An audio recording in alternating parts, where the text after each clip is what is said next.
afternoon, ladies and gentlemen. May I request everyone in the hall to please take their seats so we may start with the program.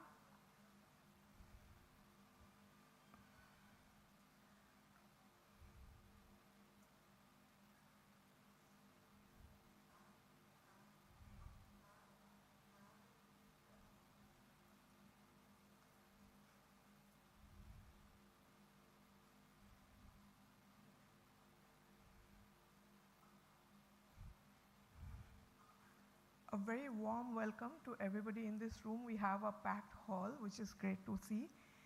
On behalf of India's G20 presidency, the Ministry of New and Renewable Energy, the Solar Energy Corporation of India, and the Council on Energy, Environment and Water, the think tank and the knowledge partner of the ministry and SECI for this event, I welcome you to the official side event of the Energy Transition Working Group on the role of decentralized renewable energy in achieving SDG 7.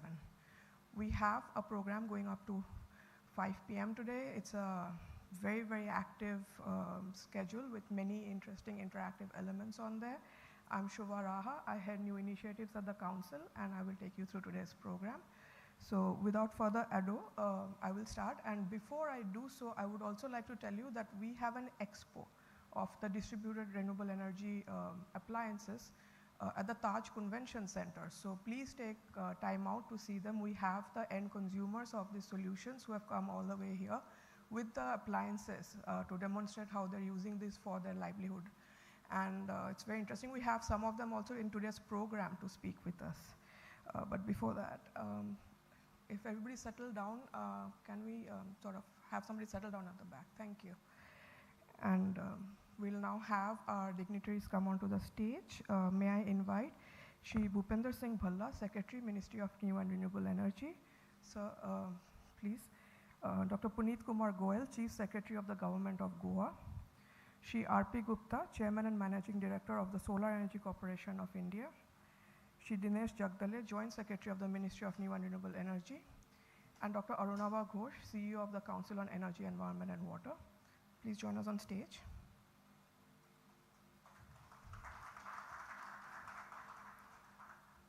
We will begin the program now with the lighting of the ceremonial lamp and auspicious start to all the beginnings, good beginnings here. Gentlemen, if we can have you.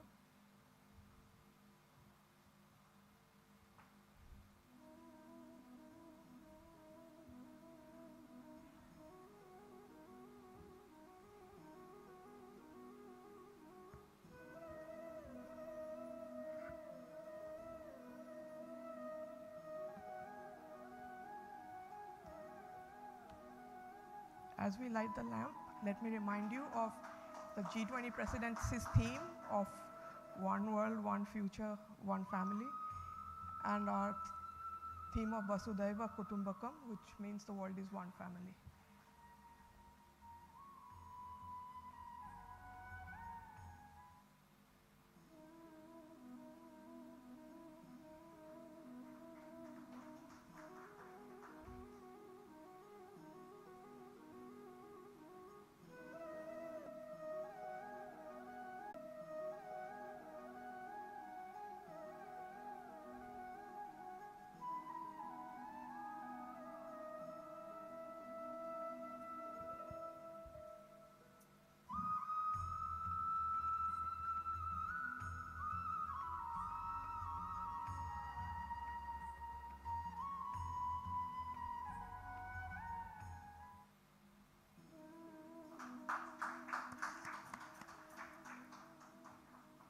Thank you, gentlemen. And with that, we are now officially on board our side event of the role of decentralized renewable energy in achieving SDG 7.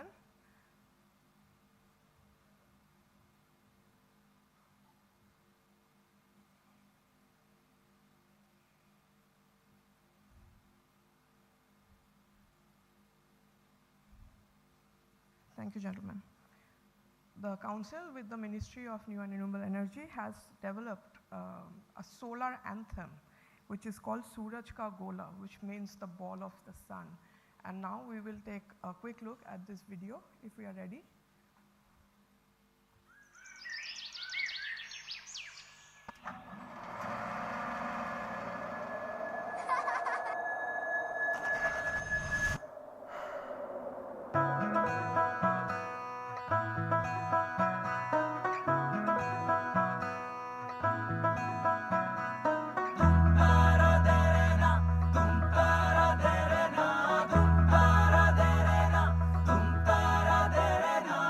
चलती सोने की चक्की बाटे हर और तरक्की, खुशियों की जलती बत्तियां। अब थोड़े ठाट में जीने, हाथों में आई मशीनें, घर घर बनी है सखियां। सतरंगी सपने कंधों पे अपने, कैसे मचलते जाए रे। अब चल पड़े हैं लक्ष्य को देखे रे, सूरज का गोला जेब में लेके रे। अब चल पड़े हैं लक्ष्य को देखे रे, सूरज का गोला जेब में लेके रे। छज्जों दीवारों पे, चरखों मीनारों पे, सौर की सुनहरी आयतें। अब है इरादे कुछ नए और कुछ नई सी आदतें। अब चल पड़े हैं लक्ष्य को देखे रे, सूरज का गोला जेब में लेके रे।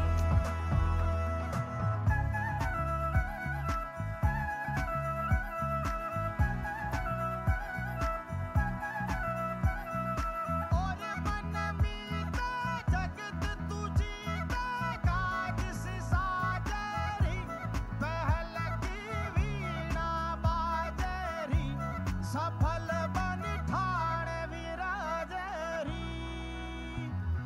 पाई पाई है जोड़ी कमाई है, अपनी कला के हम सिकंदर, यूं बढ़कर गाते हैं मॉडर्न मंत्र।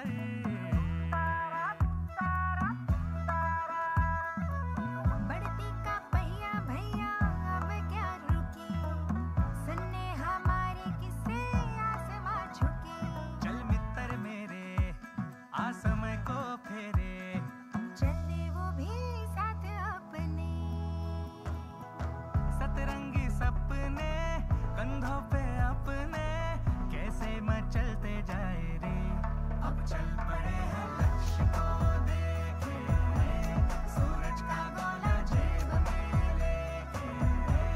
अब चल पड़े हैं लक्ष्य को देखे रे, सूरज का गोला जेब में लेके रे। अब चल पड़े हैं लक्ष्य को देखे रे, सूरज का गोला जेब में लेके रे। अब चल पड़े हैं लक्ष्य को देखे रे, सूरज का गोला जेब में लेके रे। अब चल पड़े हैं।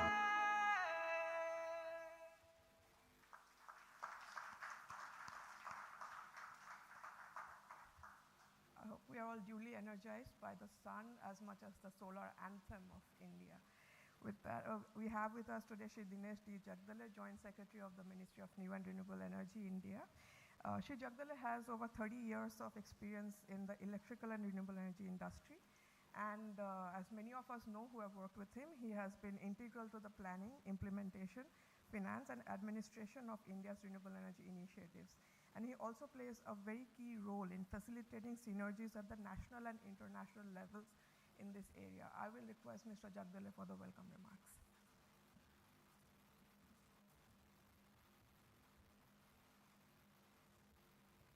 A very good afternoon to you all. With the solar anthem, I think we all are energized, definitely. It's the Suraj Ka Gola in our pockets. Sri Bhupinder Singh Bhallaji, Secretary, Ministry of New and Renewable Energy. Shri Puneet Kumar Goyal, Chief Secretary, Government of Goa. Shri R.P. Gupta, Sir, Chairman and Managing Director, Solar Energy Corporation of India. Dr. Arunabha Ghosh, CEO, CW. It's my pleasure, ladies and gentlemen, it's my pleasure to welcome you all to the official side event of the Energy Transition Working Group under India's G20 presidency, on the role of decentralized RE for achieving SDG 7. The side event is being hosted by the Ministry of New and Renewable Energy, along with the Solar Energy Corporation of India and Council on Energy, Environment and Water. I'm heartened to see the global representation from across the continents in this room, which I'm hopeful will amplify and the support and the push the DRE sector by manyfold. Just to mention that this is the 6th side event that we are conducting during this Energy Transition Working Group. This is the 4th Energy Transition Working Group meetings, and this is the 6th event that we are doing on the sidelines, and the Ministry of New and Renewable Energy, along with its partners, have steered all these four events. I would like to extend a special welcome to our esteemed guest, Ms. Damilola, CEO and Special Representative of the UN Secretary General for Sustainable Energy for All and co-chair of UN Energy, Mr. Thomas Christensen, Climate Ambassador, Ministry of Foreign Affairs and Ministry of Climate, Energy and Utilities, Denmark, and Mr. Udo, who has been very lively in the entire energy G20 discussion. Thank you, sir, for being here. Sustainable Development Goal 7 aims to ensure to affordable, reliable, sustainable, and modern energy for all by 2030. While we have progressed fairly in bridging the gap in energy access by enabling almost 300 million from 2010 to 2020, however, still, as per the data from International Energy Agency, 660 million people will remain without access to electricity even by the year 2030, which is also the deadline for all of us to achieve SDG goals. The brunt of energy poverty is borne majority by poor households in rural or remote areas, and mostly this appears to be in the continent of Africa and Asia. The progress in achieving sustainable and equitable growth will become challenging if the quality and availability of the energy sources are not met. Indicators of progress like education, employment, health, gender inclusion, and even mental well-being are linked to universal access to affordable, reliable, and clean energy. Decentralized RE is a potent solution to meet the energy requirements. Their decentralized nature allows them to tap the locally available energy resources and be customized to meet diverse energy needs for residential, institutional, commercial, and product uses. In 2021, as per the data provided, 179 million people gained access to electricity from DRE solutions. This up from 35 million in 2012. This was from the IRENA report of 2022. These technologies address three of the most pressing challenges, support diverse energy needs, and thereby livelihoods of large populations, help in reaching the last mile, specifically in climate vulnerable geographies with unreliable connectivity to electricity, and meet the rising energy demands in a climate responsible manner. Thus, it is essential to recognize and mainstream DRE in order to realize a truly citizen-centric global energy transition. To leverage the significant potential of DRE, in the year when India is leading the G20 presidency, our efforts are to push and enable a supporting ecosystem for the scaling of DRE integration for global energy transition. All of you present here, the delegates, financiers, investors, central and state government officials, entrepreneurs, incubators, and most importantly, the users of these technologies, I welcome you once again, and which you, I'm sure, you are playing a very, very critical role in making this happen. Once again, without taking much time, I would really like to see the sessions that we have. There is a wonderful audience and mostly the wonderful panelists, including the users which are going to share a lot of success stories as well as their experiences in the use of DRE. I welcome you all to this event here in Goa. In the forthcoming sessions, there will be a lot of learning on ideas being shared on inclusive DRE acceleration at scale through a collaborative effort, hearing from some of the end users of DRE technologies, and explore synergies and potential partnerships with each other to reach closer to the goal of HD7. Let's collectively aim for all this. Let's collectively work. Ministry of New and Renewable Energy, Government of India is taking leadership in ensuring this happens at a pace that is required and at a scale that we all desire. Thank you, ladies and gentlemen.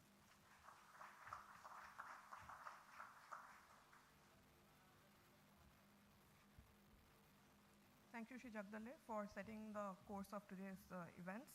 We also have with us today, on behalf of the Solar Energy Corporation of India, Chairman and Managing Director, Shri R.P. Gupta. Shri Gupta has previously served as Secretary to the Ministry of Environment, Forest and Climate Change of India. He has also worked with India's national think tank, the Niti Aayog, and the Ministry of Coal. He is experienced in corporate management, economic statistics planning, and program implementation in energy, environment, decarbonization strategies, carbon markets, resource efficiencies, and forest and wildlife. That's a very, very diverse range of experience, and we are Pleased to have him with us and give us the opening remarks for today's session. Thank you.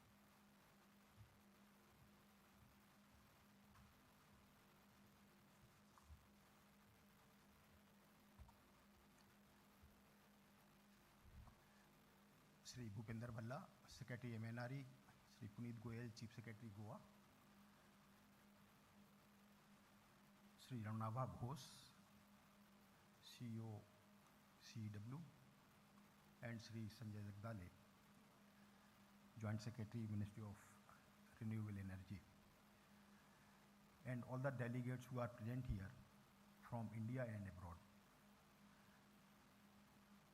After Shri Jagdale has set he has given the background and set the tone for this,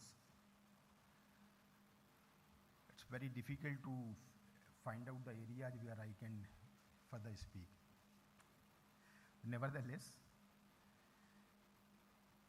this SDG 7, which says or mandates, sort of mandates energy access to all. Now the first thing is access. Second is affordable energy. Without affordability, the access has no meaning. We will not be able to make everybody access the energy. And then comes sustainable and modern source of energy. Fortunately for us, the access and modern and sustainability, they sort of synchronize with each other. In the sense that unlike the conventional sources of energy like coal or for other fossil fuels, the sources of renewable energy which ensure sustainability are almost available at every place in the form of either solar, wind, biomass, or hydro potential. In one form or other, they are present there. The question is how to harness them at an affordable price for benefits of all. I remember about 2018 or so, CW had brought out a report on India's decentralized renewable energy. And that time I was in Niti Aayog dealing with the energy sector over there. That was the time when the universal electrification program and taking the grid to each and every household, that was just taking off. And the renewable energy, particularly decentralized renewable energy, that played a very important role in making the energy accessible, at least for the daily household needs, to lakhs of households, which so far we are not connected with the grid. Decentralized renewable energy is so useful for areas which are otherwise inaccessible, very remote, or are having a very dispersed population.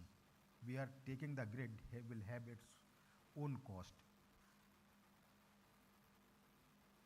The cost plays a very important factor, but if the government is taking the grid to these places, it has its own cost. And if it is possible, and I think it should be possible, that wherever the grid has not reached so far, the feasibility of providing the energy through renewable sources, through local sources, that must be examined.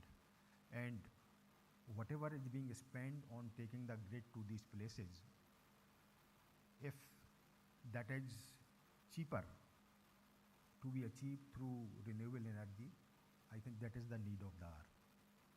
Currently in India now, after the grid has reached everywhere, or almost everywhere, decentralized renewable energy for us is rooftop solar, where I am very happy to report that almost 500 megawatt of rooftop capacity has been commissioned in India so far. The second important use for decentralized solar renewable energy is in irrigation, farm irrigation. And government has come out with the scheme of Kusum. These are all areas where solar energy is available and it must be made use of. Other usage of decentralized energy is in terms of street lighting, solar cooking, and we can find out many areas where this would be cheaper to provide it compared to the thermal energy which we have been using so far. Of course, the thermal energy is cheap if we don't take the environmental factors into consideration and environmental cost into, we don't factor the environmental cost. They have their own consequences and these costs are unfortunately socialized. The need is that we go for, to the extent possible, decentralized energy and make it available for various purposes. It is for household electrification, household needs, cottage industries, and I have seen when once you take the electricity to the people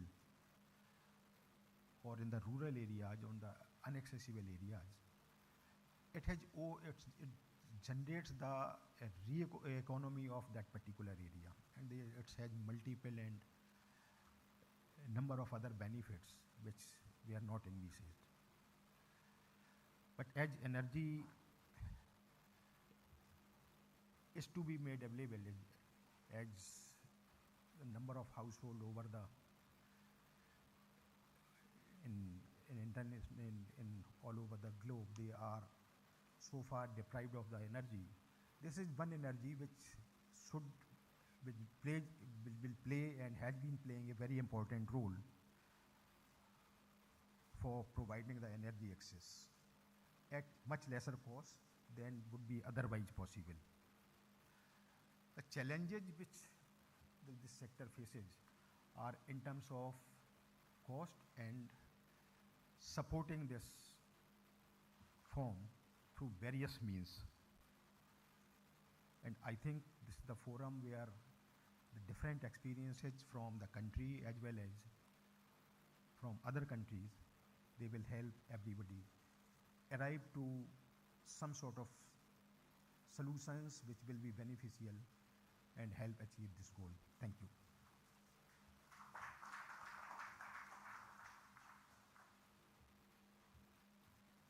We are privileged to have with us today Chief Secretary of the Government of Goa, Shri Punit Kumar Goel. Dr. Goel is a 1991 batch IS officer, and he has extensive experience in the power sector at the union and state government level as well as with public sector undertakings. In 2017, Shri Goel was conferred with the first prize by the Honorable President of India on the National Energy Conservation Day for his achievement in replacing 300,000 sodium bulbs with LED street lights, which has led to a saving of 1070, that's 1,070 million rupees per year for the Municipal Corporation of Delhi. That is the potential of decentralized renewable energy and the LED program. India's LED program, of course, is a case study in many, many international institutions. Shri Goel, for your special remarks on today's August occasion.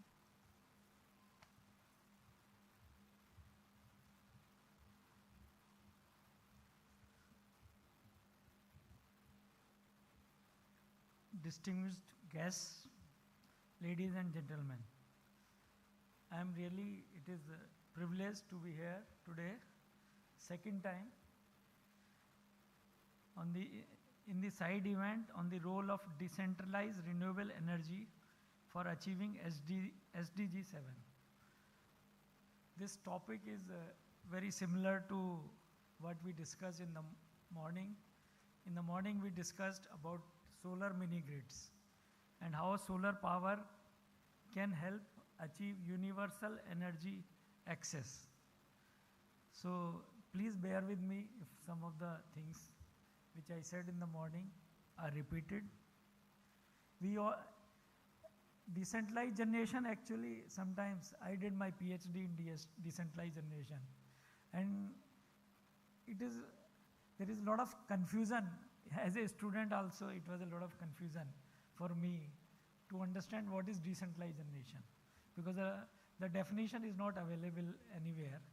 So generally we say that generation which is in the range of kilowatt, not megawatt. When we say that megawatt, then it is not decentralized, it is centralized. Decentralized is when we say that it is in the range of kilowatt, maybe up to 1000 kilowatt. There is no perfect definition. And then it has both the things. It has grid connected as well as off grid. So sometimes we think that decentralized generation means off grid generation. No, it is off grid as well as grid connected.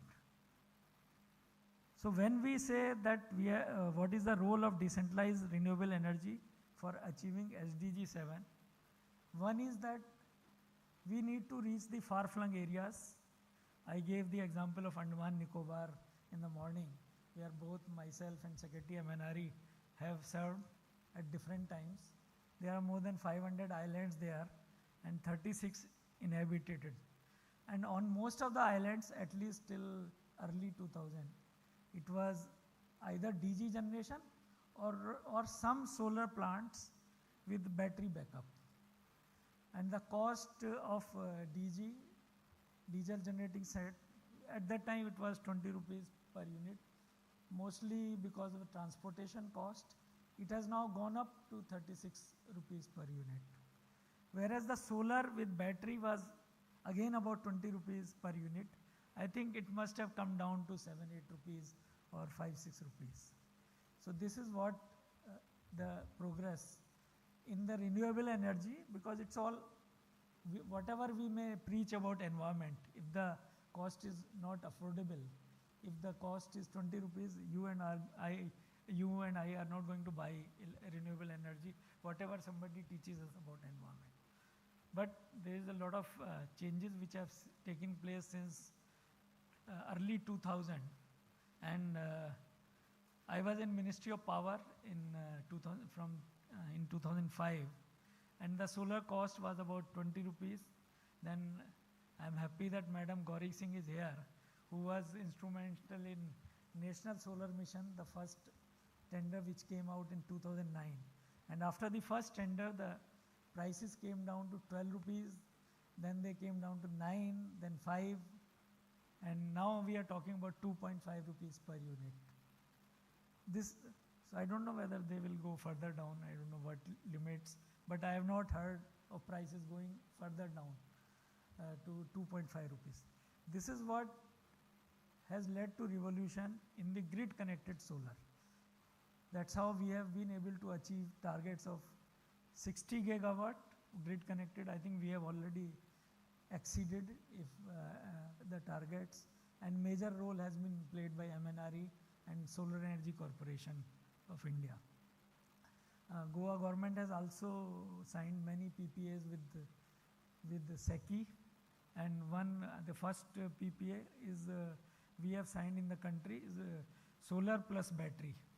So the cost is about 4 rupees 7 or 4 rupees 8 paisa, and there is 6 hours supply during the peak hours. So this is the kind of cost we are talking about. But if we take it to 12 hours supply, like evening to morning, the prices are again going to go up to 7, 8 rupees, 9 rupees. SECI would be able to tell us better. So why we are not able to achieve 2.5 rupees, 3 rupees in the evening or morning? That is because of the cost of battery. So some revolution, like it came in solar panel, revolution has to come in the cost of battery, so that we are able to provide affordable 24-hour supply to all the consumers through renewable. So that can happen with battery, maybe green hydrogen. We don't know how things are going to unfold. And at many places, biomass can act as a, because biomass is also a store, you can store and run the plant in the evening. So biomass can also be a replacement to battery. And Ministry of Power, we were discussing with Secretary Power, Mr. Alok Kumar.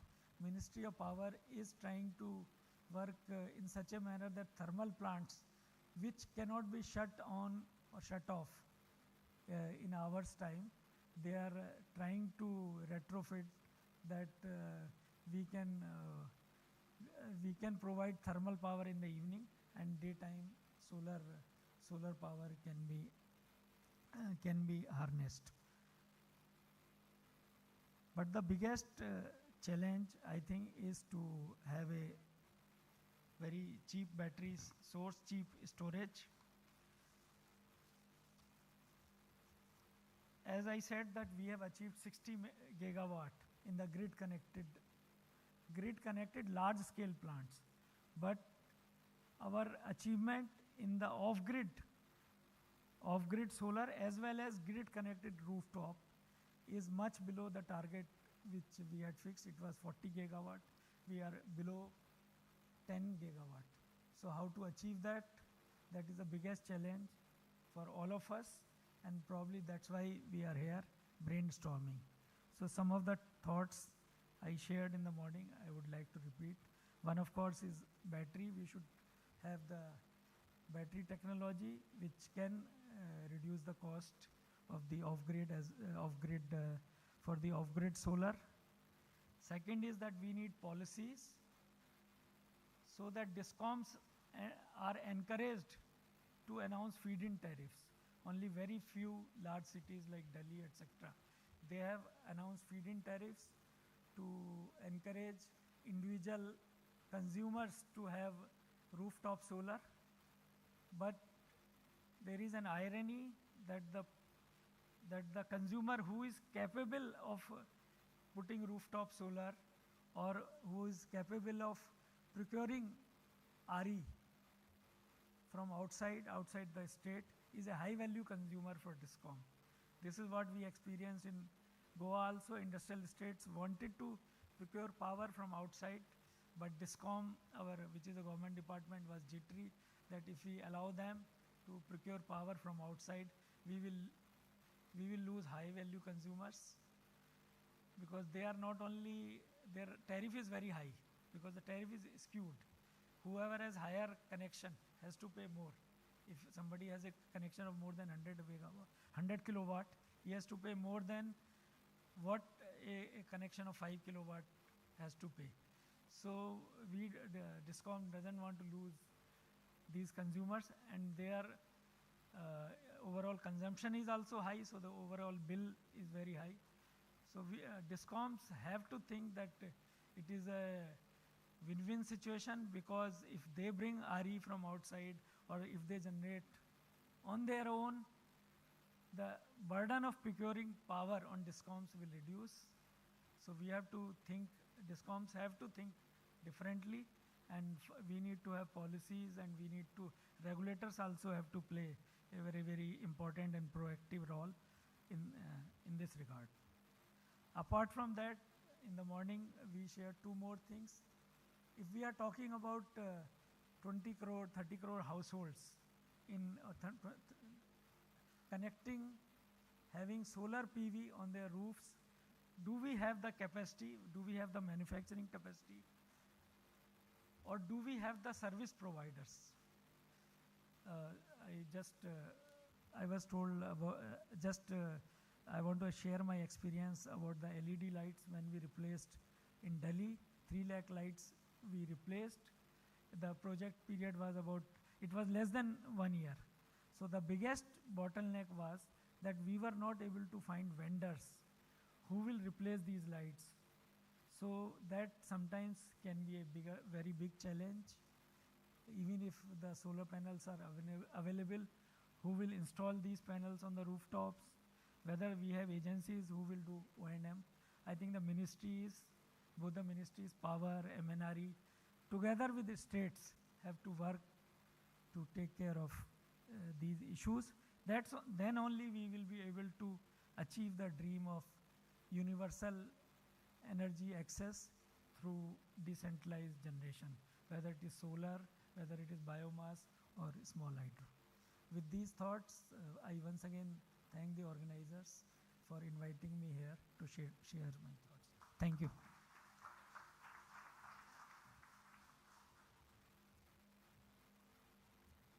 Thank you, Shri Goel, for first of all sharing your experience with the Delhi municipality and the LEDs, and also then spelling out how multiple ministries have to work together and how policy then needs to turn into practical implementation on the ground.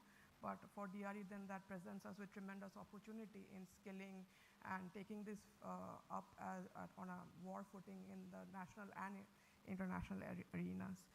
We now have the inaugural address coming up with Shri Bhupinder Singh Bhalla, Secretary, Ministry of New and Renewable Energy, the Government of India. Shri Bhalla has, of course, been planning and executing India's ambitious renewable energy goals, so he has his hands full. He has previously served as Director Banking at the Ministry of Finance and also as Counselor Economics for the Indian Embassy in Washington, D.C., where he was actively involved in India-US bilateral engagements in finance, energy, and agriculture. Mr. Bhalla has received the Today's Traveler Award in 2014 for exemplar of Dadra and Nagar Haveli and Daman and Diu. He is also a fellow member of the Institute of Cost Accountants of India, and he received the inaugural CMA Ratna Prize in 2016 for his contribution to society and policy making. We have the privilege to work with Mr. Bhalla on India's renewable energy initiatives, and today, sir, the inaugural address is yours.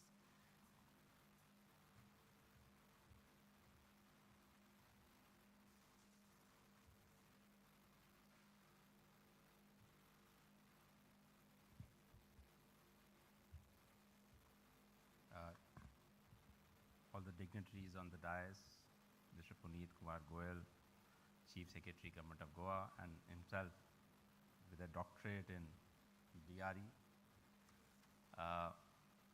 and a good friend of mine, Mr. R.P. Gupta, Chairman and Managing Director of Solar Energy Corporation of India, and with a vast experience of energy sector in his previous assignments, Mr. Dinesh Jagdale, my colleague from the ministry, who not only handles some parts of everything that MNRE does, but is also an expert on wind sector.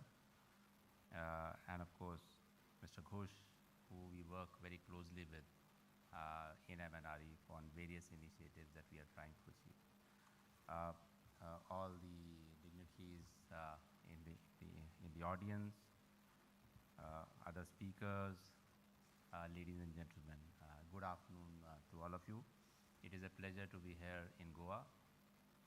Goa is one of my favorite places, which Mr. Goel knows.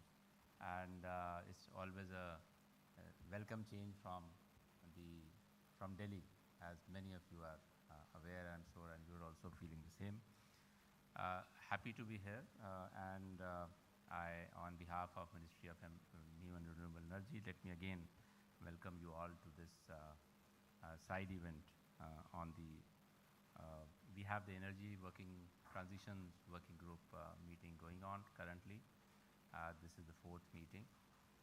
And during the course of the last few months, whenever a meeting has been held, we've had meetings in Gandhinagar, in Mumbai, in Bangalore, and of course now in Goa. We've tried to have different side events covering various aspects of renewable energy. As far as the Ministry of New and Renewable Energy is concerned, there have also been many other events hosted by Ministry of Power, but this is one of the, I think today is the last side event we're having from the MNRE. And this is of course on the role of decentralized renewable energy for achieving SDG 7. It was very heartening to hear my colleagues, Mr. Gupta, Mr. Goel, and Mr. Jagdale on what we are trying to do and various aspects of DRE as far as India is concerned. But it's also important to now look at the global part of our ambition. Ambition in the sense of contributing to what the world needs to do in DRE. The universal energy access has been the core facet of global energy transition. A significant progress has been achieved to ensure energy access. However, several million people still haven't received access, highlighting the urgency to fulfill the SDGs target by 2030. As highlighted by Mr. Jagdale, over 660 million of the global million people across the world still lack energy access. And the demand for energy will increase more by at least 33% by 2040. We feel, I mean, it appears, I mean, these are all, if you look at all the indicators, that perhaps we are not on track currently to achieve SDG 7. And this would also affect the progress of other SDG goals, such as poverty, health, and, and reducing the inequalities which exist. Universal energy access paves the way for reducing poverty, access to essential services, and facilitating new income opportunities, amongst others. The largest number of population lacking energy access is in Africa, and much needs to be done by all of us. In this context, G20 and other countries need to facilitate and support universal energy access initiative, facilitating access to a wide array of technologies, supporting the development of enabling policies and regulatory frameworks, creating access to finance, providing capacity building and technology transfer opportunities, and raising their potential for innovation would be some essential aspects of universal energy access. With strong growth in renewable energy and faster adoption of decentralized renewable energy applications, India is at the forefront of the energy transition. India has demonstrated global leadership in the clean energy transition.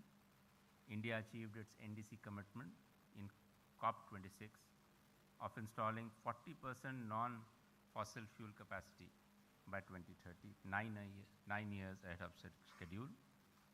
In line with the Prime Minister's announcement at COP26, our ministry is working towards achieving 50% of installed electricity capacity from non-fossil fuel sources by 2030. So far, over about 173 gigawatt of capacity from non-fossil fuel sources has been installed in the country. About more than 100 gigawatt or so is under implementation, and we are on course to achieve the targets. India is making sure that this clean energy revolution should not only remain a technological revolution, but it should become a way to support millions of Indians in meeting their aspirations, and can also serve as notable example of our commitments to affordable, reliable, clean energy for all. Our flagship scheme on solar irrigation, Pradhan Mantri Kisan Urja Suraksha Evam Utthan Mahabhiyan PM Kusum scheme, takes solar to farmers with the ambition of evolving them from Annadata, that is provider of food, to also Urja Data, that is provider of energy, augmenting their incomes and providing reliable farm power for irrigation. Making LED bulbs accessible, India implemented the Ujala scheme, which achieved extraordinary success in deploying millions of LED bulbs, resulting in significant energy and carbon emissions savings. In addition to the promotion of solar pumps and solarization of agricultural pumps and LED bulbs, MNRE is also trying to promote DRE solutions for rural livelihoods, be it solar dryers that dehydrate excess fruits and vegetables to add value to perishables, or solar-powered or waste biomass-powered cold storage to extend the shelf life of horticulture, produce dairy and fish, and avoid distress selling by farmers or fisherfolk, or technologies such as solar looms and spinning and reeling machines can increase productivity and reduce the time and drudgery of millions of people working in the textile sector. We saw some examples of DRE livelihood applications in the video which we played in the beginning of the session, and it's very remarkable because so much can be done. I mean, when we look at as you know, as we normally look at solar, renewable energy, we think about grid. That's the first thing which comes to our mind. And then, of course, when we come to off-grid, first thing is probably looking at providing electricity through solar or other sources. But there's so many things which can be done, and I think livelihood, which empowers people by income through renewable energy, is something where I think a significant impact can be made on the lives of millions of people, and I think that's what we need to also focus on. There have been remarkable success stories around the world. I mean, India is not the only place where such success stories are there. And these success stories around the world are learning experience and are examples for us too. Like Kenya's off-grid solar revolution and Bangladesh's solar home system program has enabled energy access to millions of households. There are many other global initiatives, some of which have also been compiled in the DRE compendium, which will be released today in this program. There are many other global these efforts highlight the opportunity that sustainable and distributed energy brings for powering and empowering communities. DRE can help streamline the expansion of off-grid technologies and offer a way of integrating several off-grid projects of different ministries that aim to support core sectors such as agriculture and micro businesses. To progress further, global cooperation in the form of cross-learning and exchanges of best practices is a powerful and transformative way of optimizing success as well as resource use for energy transition within countries. I appreciate the efforts of CEW in putting together the DRE compendium, which will share some of the best practices and provide actionable lessons to fast-track DRE deployment for achieving the SDGs. The compendium has explicitly highlighted experiences and potential of regional cooperation on DRE interventions from across the globe, which will enable public and private sector leaders to mainstream DRE through good practices that have worked elsewhere. It will be a useful toolkit for policymakers and practitioners, especially for the Global South. We feel that DRE must be at the center of just and inclusive global energy transitions. But no one can act alone. We need a long-term solution to the world's energy needs, which can only be achieved through working together. I heartily welcome once again all our esteemed panelists and other speakers who have come from various parts of the country and of course abroad to share their experiences. I look at the session which follow the inaugural, and I see an array of experts and very interesting subjects which are going to be discussed, and I look forward for hearing getting inputs of the discussions which follow from here. I wish everyone a fruitful event ahead and hope that these discussions will catalyze positive actions toward building a sustainable ecosystem to promote DRE as an energy access solution. Thank you so much.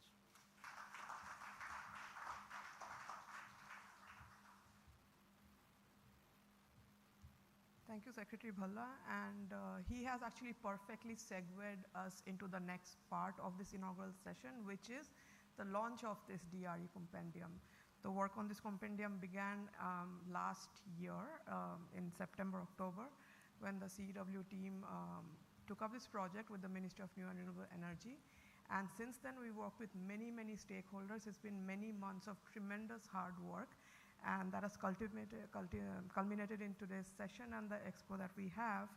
And as Secretary Bhalla said, that the compendium has been envisaged as a practitioner's guide to the public and private sector leaders who are involved in this sector to see how decentralized renewable energy can be used for productive livelihood appliances and livelihood opportunities. And what it does is it has taken a global sample set of emerging good practices to mainstream the DRE solutions. And it has also synthesized replicable and actionable lessons to fast-track DRE deployment to achieve the SDGs. So these are all case studies of projects and processes that are already applied. And Carrying Livelihoods Initiative at the Council on Energy, Environment, and Water, and of course my colleague Wase Khalid, Program Associate of CEW, who's been instrumental in putting this together.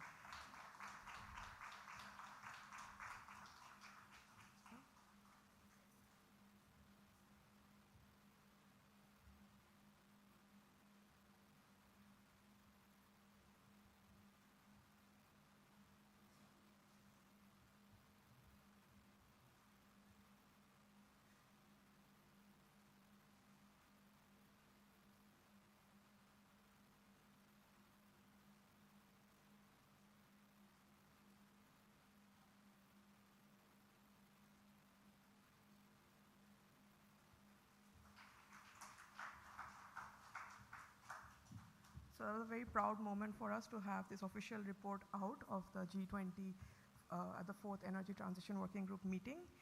And now we will also come to the conclusion of the inaugural session with the presentation of the mementos, for which I will request Shri R.P. Gupta to present the mementos to our dignitaries. Are we ready with the mementos? Shri Gupta, if you'll just come to the front of the stage, and we'll take some photos while we hand over the mementos as well. So first we'll have a memento for our special guest, Dr. Puneet Kumar Goel, Chief Secretary of the Government of Goa.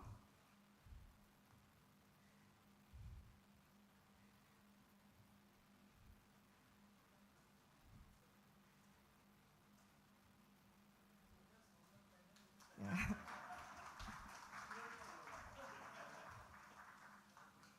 Next, we have the memento for Shri Bhalla, Secretary MNRE.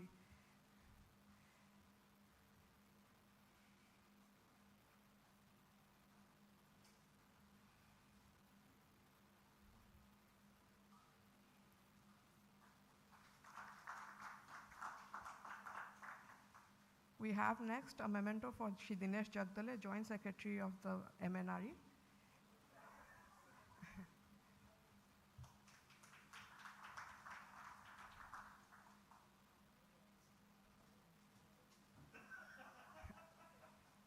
Shri Gupta, we will also request you to give a memento to Dr. Arnava Ghosh, CEO of CEW.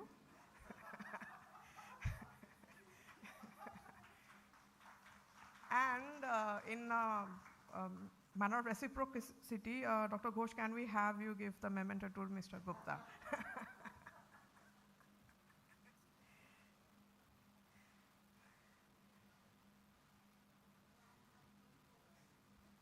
A big hand for our dignitaries, please. All right, so if the photos are taken, then I will request gentlemen to thank you for this session, and we'll go into a presentation on the compendium.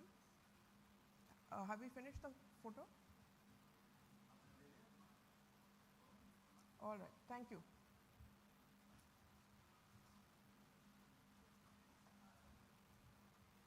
We will now have a presentation on the compendium that we've just launched by my colleague Abhishek Jain, Research Fellow and Director of Powering Livelihoods.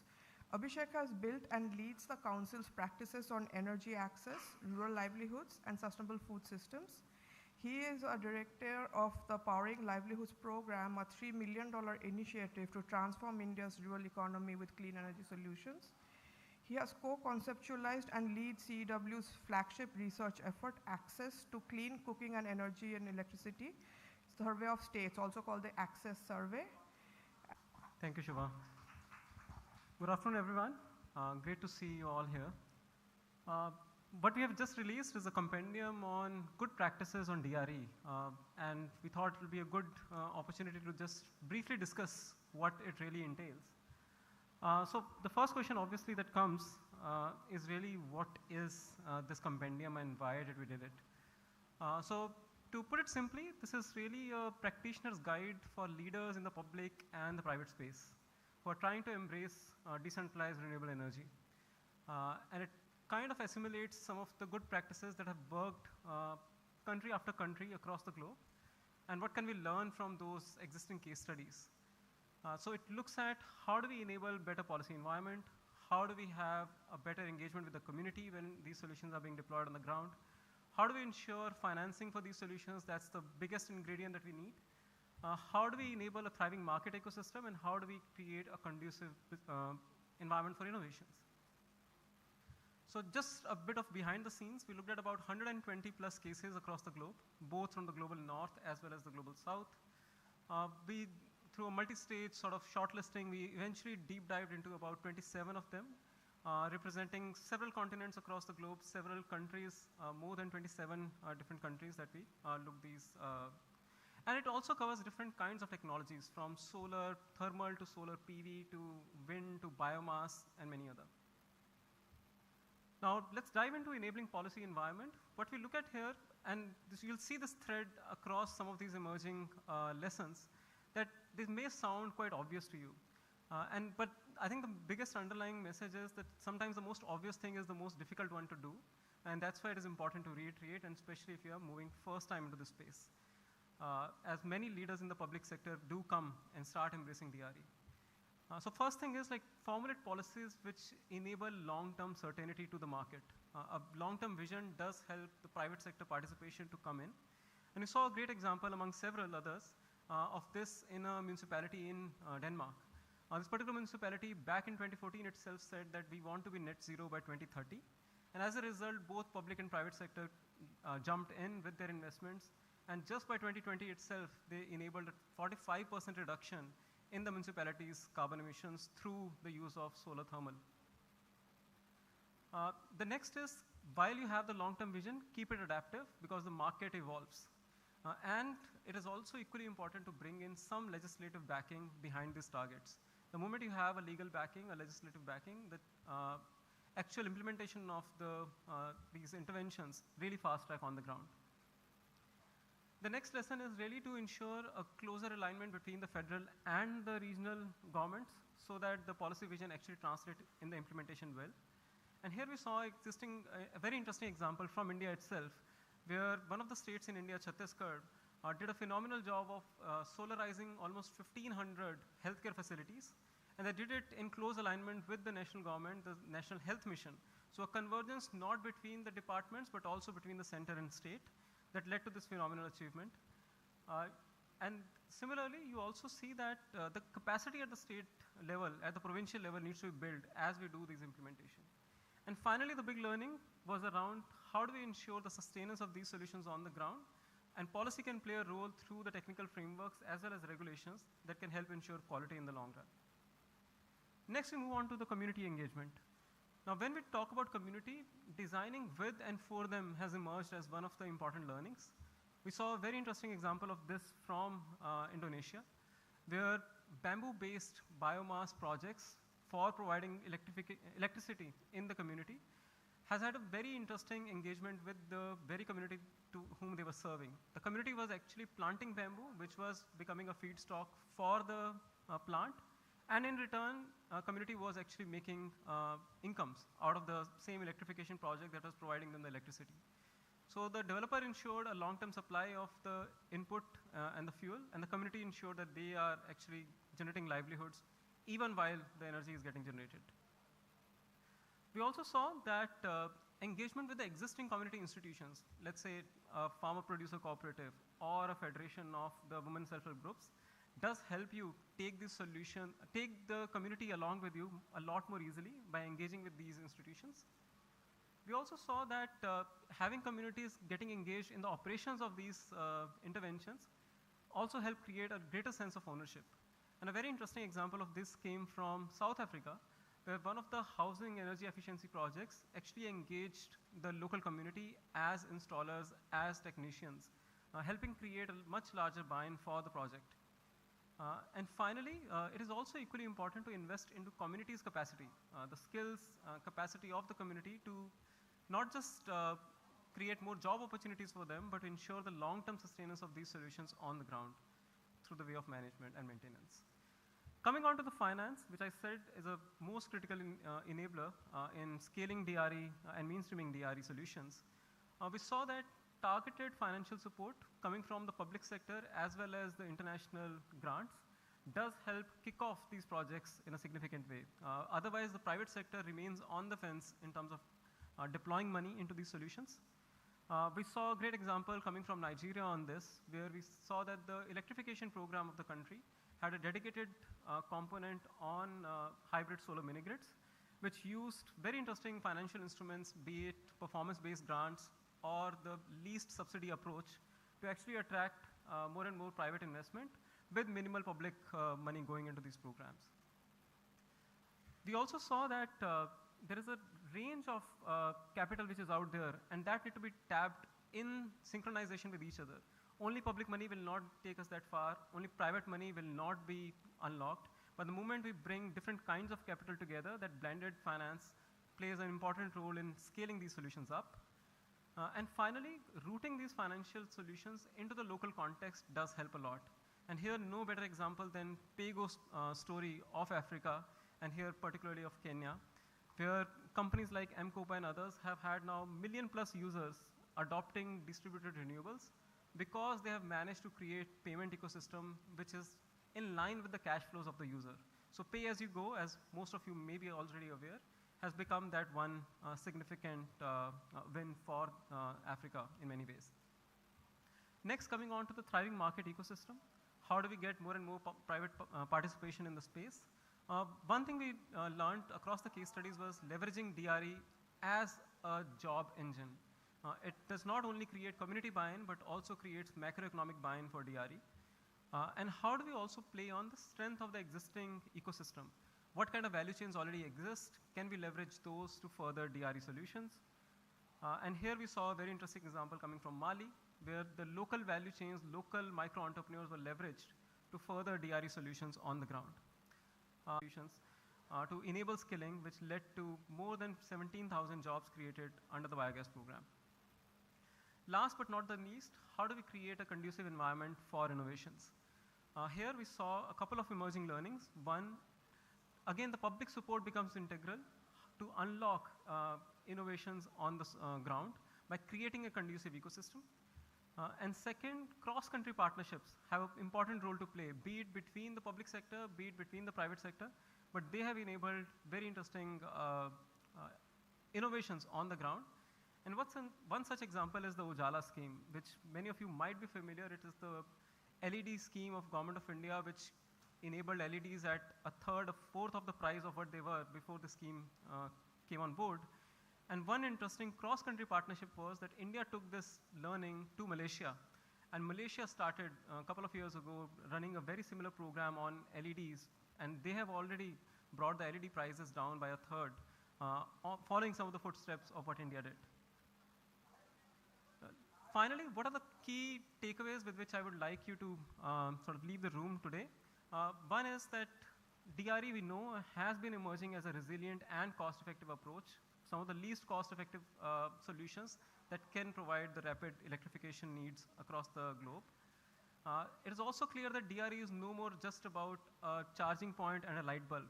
It is actually powering economies. It is powering MSMEs, industries, livelihoods across the board.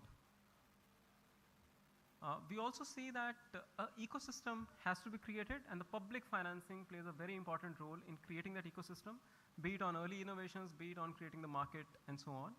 And finally, in the year when India is the G20 president, it's important that we take DRE further under the G20 ambit and make sure that we create more and more avenues where such learnings from across the countries can actually be practically shared and collaborations can be built to fast-track DRE deployments. With that, let me thank you all for your attention.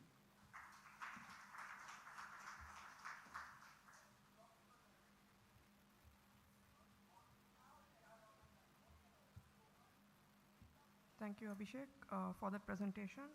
I hope everybody has received a copy of the compendium. This is also available in soft copy on the websites of the Council on Energy, Environment and Water. That's at ceew.in, and also the Ministry of New and Renewable Energy. That's mnre.gov.in. With that, we are done with the inaugural session. We now move into session 1. We will have basically 2 sessions and 1 exchange of ideas with the grassroots community. Session 1 is on accelerating DRE for impacting sustainable development goals at scale. This will be a panel discussion, and I would like to introduce and invite on stage our panelists for today. We have with us Ms. Damilola Ogunbi, the CEO and Special Representative of the UN Secretary General for Sustainable Energy for All and the co-chair of UN Energy. We've had Ms. Ogunbi be a very close part of many of India's initiatives in the clean energy area, and her work of over 2 decades has been centered on closing energy access gaps and giving everyone the opportunity of a prosperous, dignified and healthy life via access to clean energy. She has served as a managing director of the Nigerian Rural Electrification Agency and has helped construct solar mini-grids and deployed solar home systems all across Nigeria. She has also got a very keen interest in mentoring and empowering young people through skilling and has created the Lagos State Energy Academy to build capacities of young people in renewables. We also have with us another very influential lady, Ms. Gauri Singh, Deputy Director General of the International Renewable Energy Agency, IRENA. Ms. Singh has worked extensively with India's federal government and at the apex level within provincial governments as well. She has led the development of the National Solar Mission of India. This was a policy in 2010, which then gave rise to the advanced policy of 100 gigawatts of solar energy that we have today. And in her career of over 3 decades, Ms. Singh has also worked in policy formulation, implementation, and advocacy in renewable energy, sustainable development, and livelihoods. We have with us today Mr. Thomas Anker Christensen, the Climate Ambassador of the Ministry of Foreign Affairs and the Ministry of Climate, Energy, and Utilities of Denmark. Welcome, Mr. Christensen. He has been a Danish diplomat for over 25 years. He has served as the Undersecretary to Global Challenges, where he led the establishment of the 3GF, which is an international partnership for green growth, partnerships, and transition. He has also served as a senior advisor for partnerships to the UN Secretary General, Ban Ki-moon, and was the head of the climate team at that time. He has played a key role in planning, organizing, and executing the UNSG's Climate Summit in 2014. And last but not the least, we have with us Mr. Yudo Devendra Prehadi, Senior Advisor for Strategic Planning, Ministry of Energy and Mineral Resources for the Republic of Indonesia. Mr. Priyadi has in fact been the chair of the G20 Indonesia's Energy Transition Working Group in 2022, so it's a direct handover from him to us this year, and we thank him for his leadership in that. And rounding off our panel is moderator Dr. Arunabha Ghosh, CEO of CEW. But before I introduce Mr. Ghosh, Dr. Ghosh, I will also like to invite a special presenter for this panel, Ms. Srimati Suman Chandra, who's the Deputy Secretary of the Ministry of New and Renewable Energy. Ms. Chandra is a 2010 batch IAS officer of the Maharashtra cadre. Prior to this, she was posted as Managing Director of the Hafkin Biopharmaceutical Corporation Limited, a fully owned government of Maharashtra public sector unit. And she has also served as Collector of the Government of Maharashtra. So we'll have a presentation from her soon. And Dr. Ghosh, as we all know, he's the CEO of the Council, which is the knowledge partner of the government for the several G20 ministries. He's a public policy expert, author, columnist, and institution builder. He has played a formative role in the creation of the International Solar Alliance and was a founding board member of the Clean Energy Access Network, another entrepreneurial venture of renewable energy.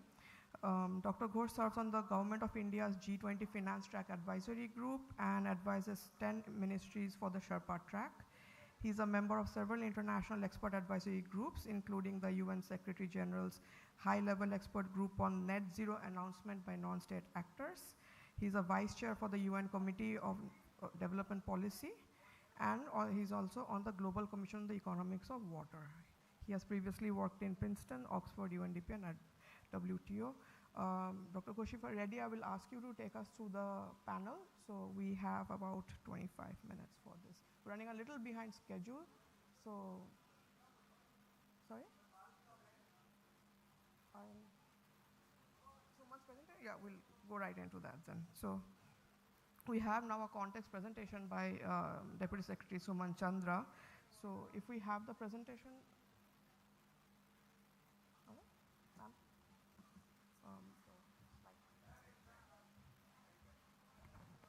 Good afternoon, ladies and gentlemen. I have the privilege to present to you a very domestic focused view of accelerating decentralized renewable energy for impacting sustainable development goal at scale.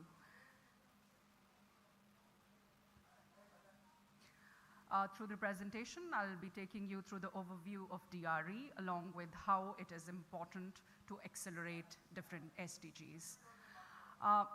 We all heard about the confusion regarding the definition of DRE, but here I'll be focusing essentially on citizen-centric DRE applications. We have the applications, we have the technology, and it's time that we diffuse it for the citizen-centric use.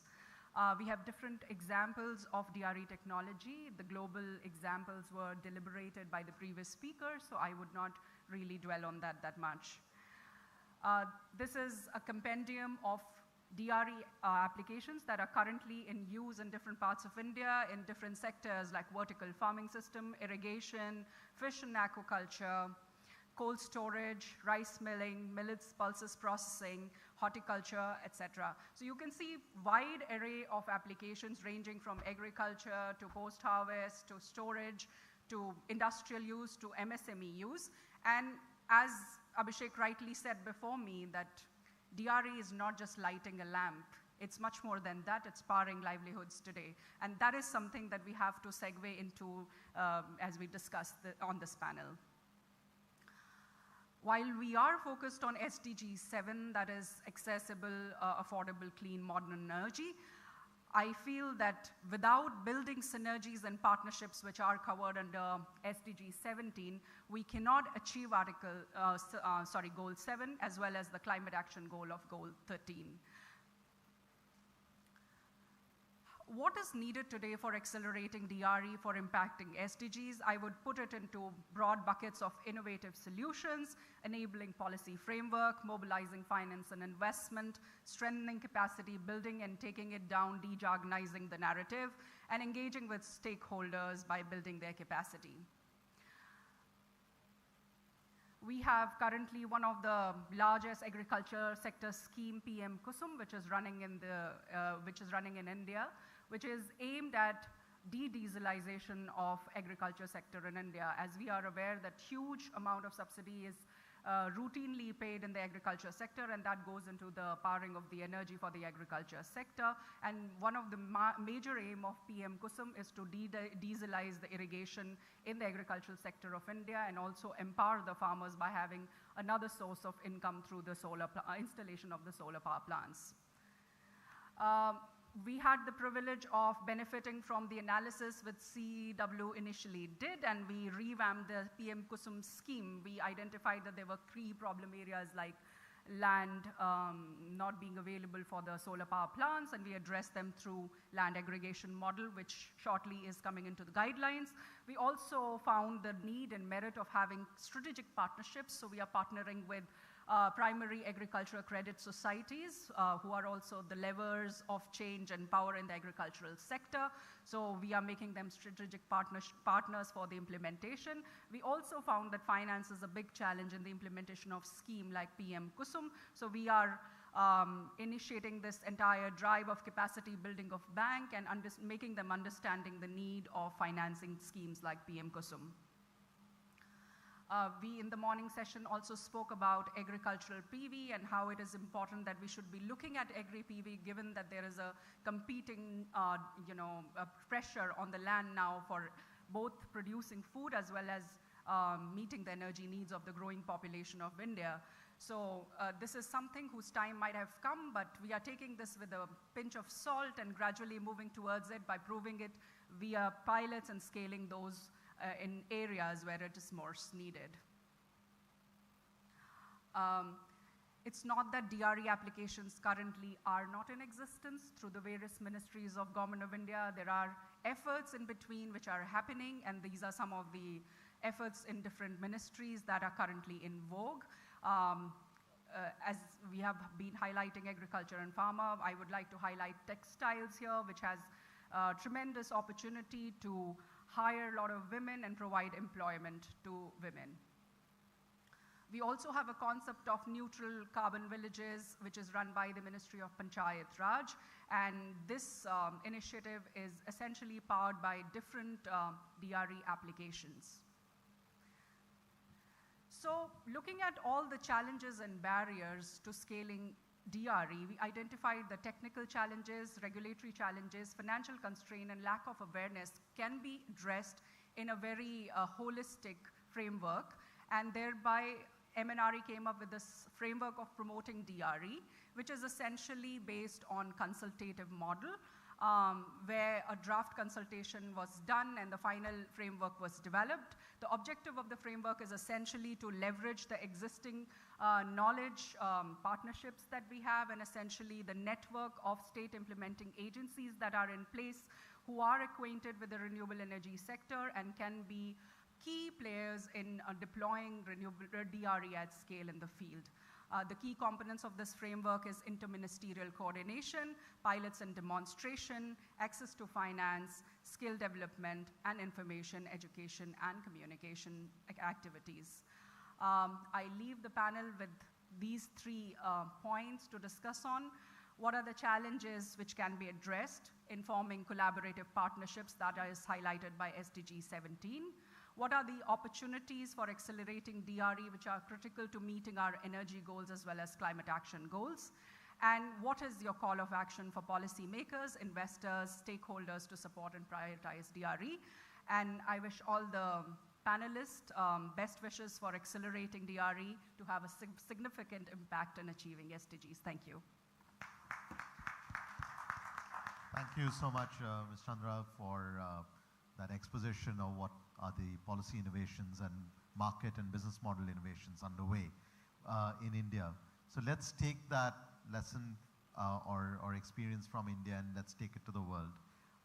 7 years, goal 7, 700 million people still to be electrified, ballpark.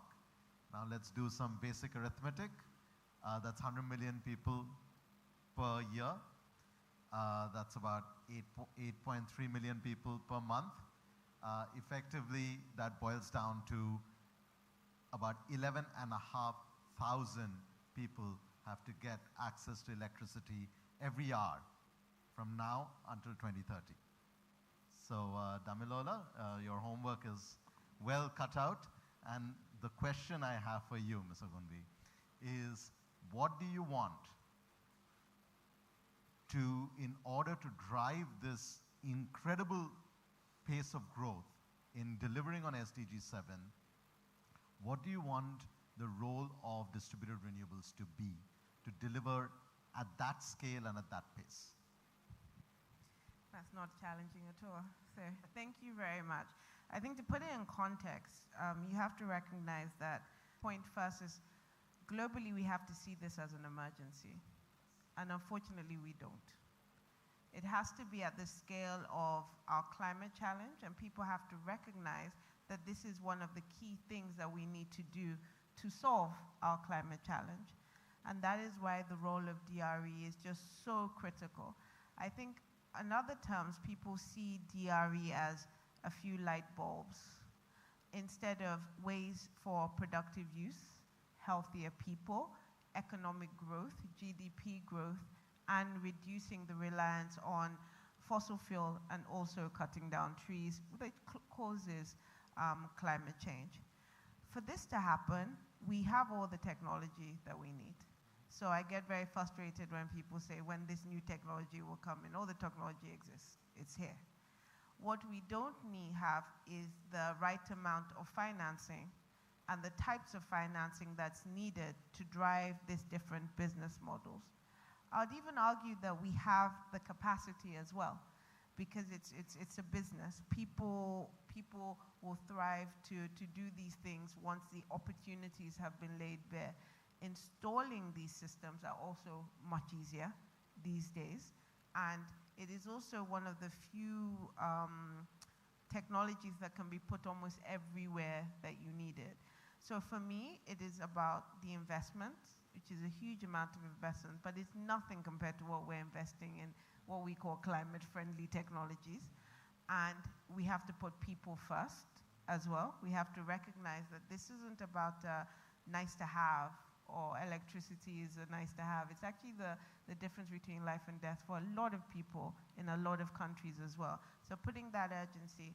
And then finally, the policies and the regulations from governments. A lot of people subsidize their grid, but they don't want to subsidize their DRE solutions. And they don't understand that the right pricing of the grid will drive the renewable sector as well. So those are the key things that I think are happening, but they're not happening fast enough. And this is definitely not seen as the emergency that it is. I'm going to come back to one of those points in a second, but let me come to Mr. Yudo Priyadi from Indonesia. Sir, firstly, I think you have another meeting to get to, so we will try to get the questions to you first. But given that you were responsible for the energy track in the Indonesian presidency, and now the Indian G20 presidency is taking this forward, and then 2 more emerging markets will hold the G20 presidency as well. How do you see the G20 framing and the power of these economies to drive this agenda, as Damilola just mentioned, that the world has to recognize this as an emergency, not just the individual country or the individual households that don't have access to electricity. So could you reflect a little bit on what that political process could be to drive that pace of change? Good question. Last year, Indonesia came up with 3 priorities, speaking about energy transition working group. So access, technology, and finance. So those were the 3 keywords, from Indonesian presidency. And access, always be the first, and we discussed seriously at the time, and then we are very happy to see India continue the issue with among other DRE. Hopefully, next year Brazil, and then the next year, next 2 years, is South Africa. So this is quite a rare, experience, when 4, may I say, 4 developing countries, in a row become the G20 presidency. So please, if the Brazil and South Africa guys here, please continue this message from Indonesia, India, and then continue to Brazil and South Africa. I think for our one actually in Ireland, why we choose bamboo? Again, bamboo is one of the fastest growing tree. So you cut bamboo just like cutting grass, and voila, next month you will have one already here.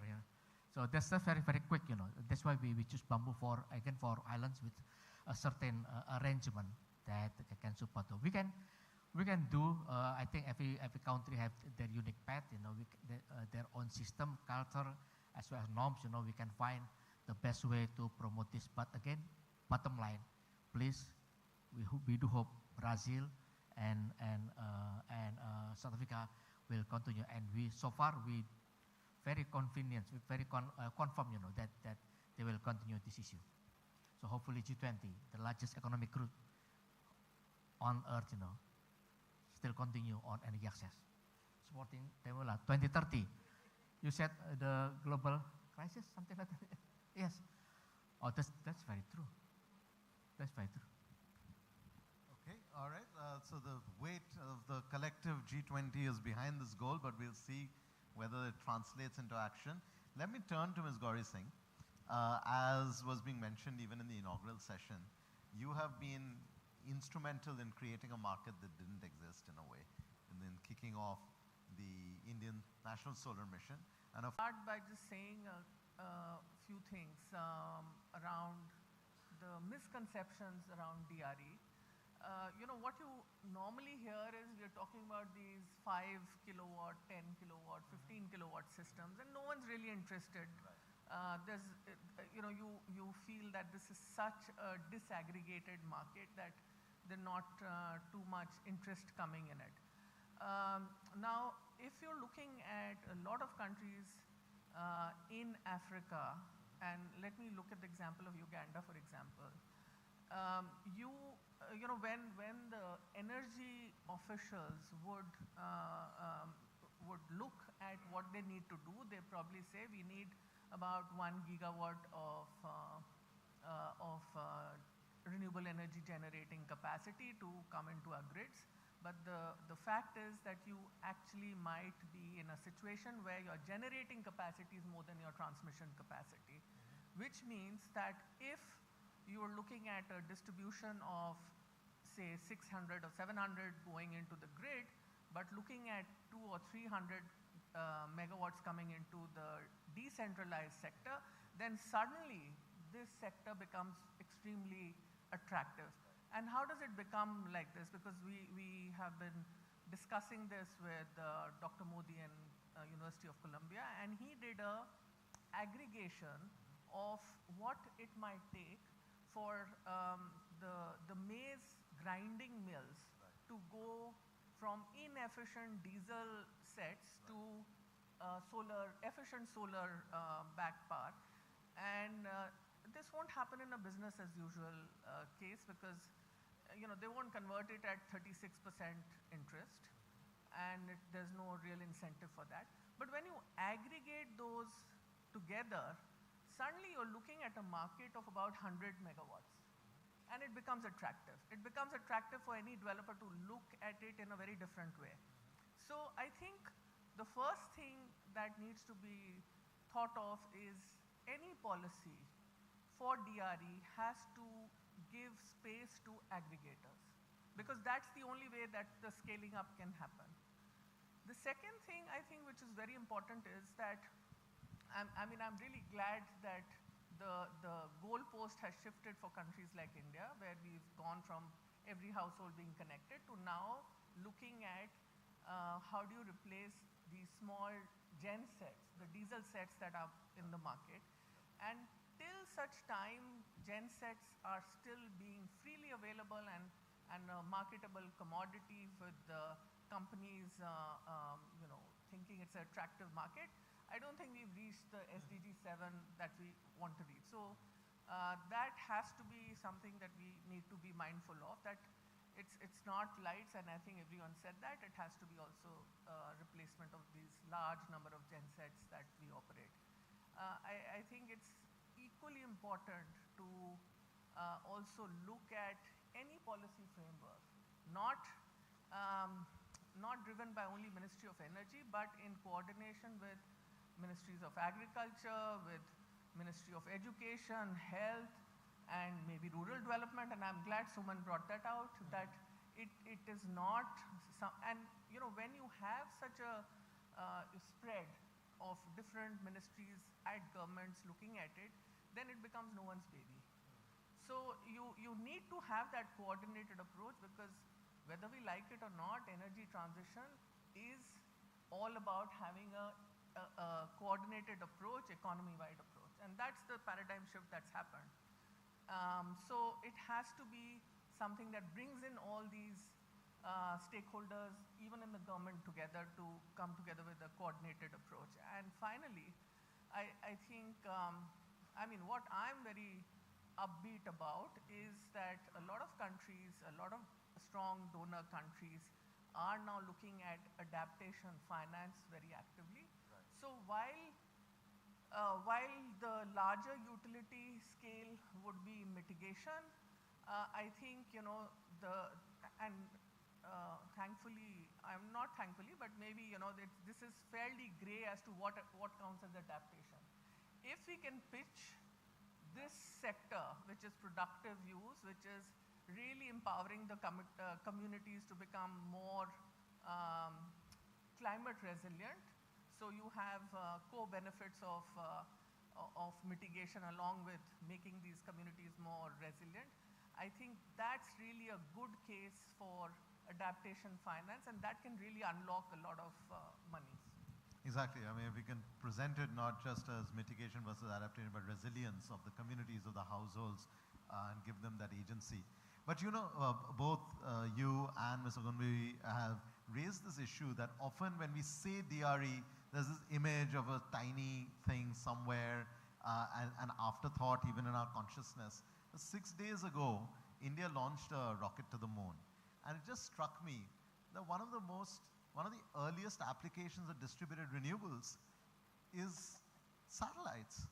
You know, I mean, they roam around the earth based on solar panels, right? Long before we had deployed solar panels on the planet, we were using solar panels as distributed renewables to power our satellites. So we can make DRE a lot more sexy than it is if we want to capture the attention of our policymakers. But coming to policymakers, Ambassador Christensen, we've even showcased Denmark as one of the examples in this compendium, and Denmark was one of the first countries to start transitioning in a big way towards renewables, including distributed renewables.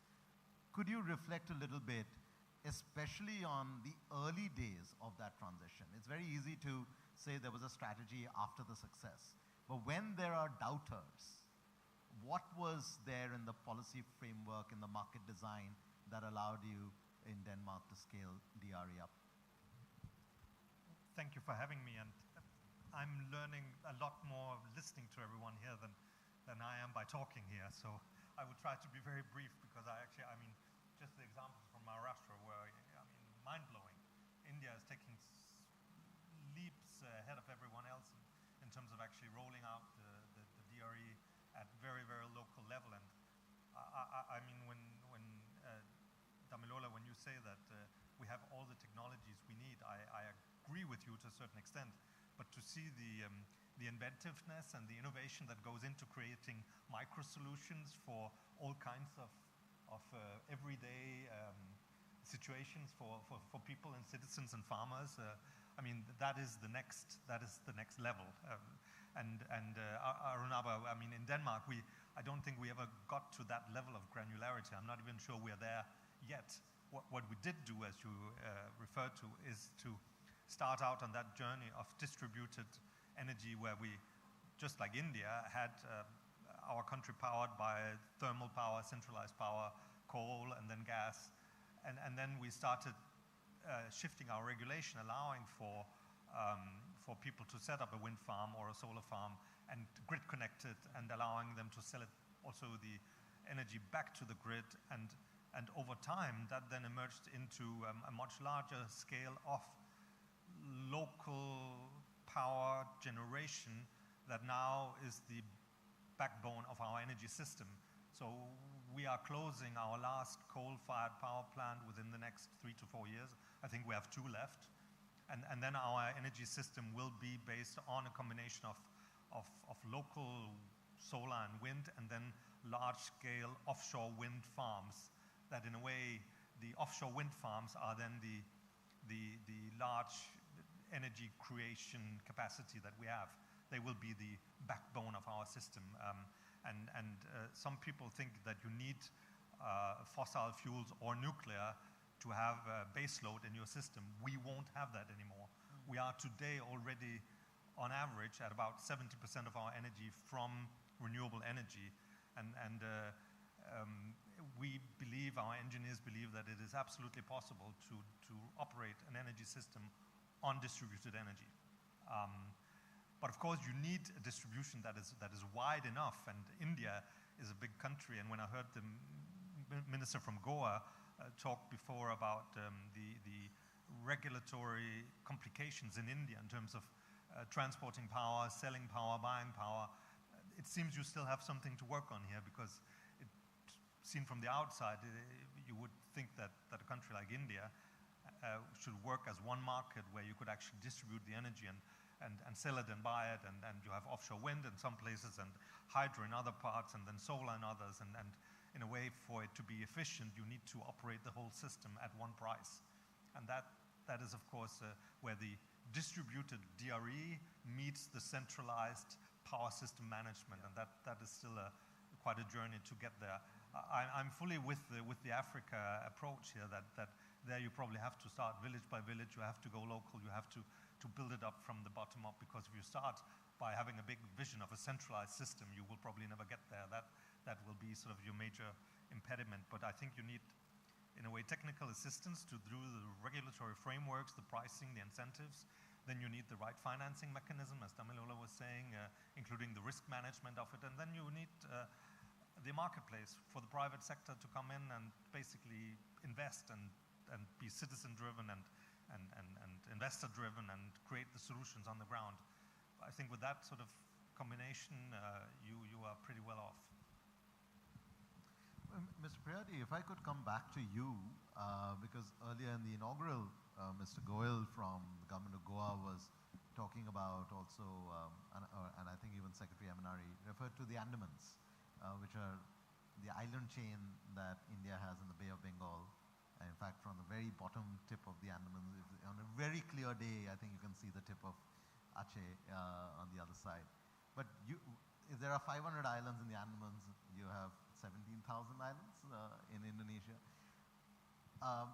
It would seem that distributed renewables would be the most obvious way to go to power up islands. Is there other examples from within Indonesia that could be taken to other small island developing states when they think about not just climate action and climate resilience, but also achieving SDG 7? Yeah, Indonesia have so many islands, you know. We are the largest archipelago on earth, you know. So our battle right now is continuing providing access. Actually, that's something that this is the what we call the tangible benefit that people of Indonesia should have, you know. Just to give you numbers, you know, that 2015, our activation ratio in Indonesia is about 87%. 2015. Last year, you know, 2022, we have 99.6. Somewhere is 63, 64, you know. So the last 0.3% is the most difficult one. We are truly talking about a truly remote island, you know, mountainous area, you know, no road there, something like that. You know, this is going to be the most difficult one. And Indonesia right now have almost 82,000 villages around Indonesia. Now we have from this number, you know, there are only 197 villages out of these 82,000 almost that already, you know, have no electricity. So think about public infrastructure, schools, you know, health care unit, something like that. You know. So we are working so hard for this. We call it the latest number. You know. This number that 0.3%, and hopefully we can finish it by somewhere 2 or 3 years in the future. You know.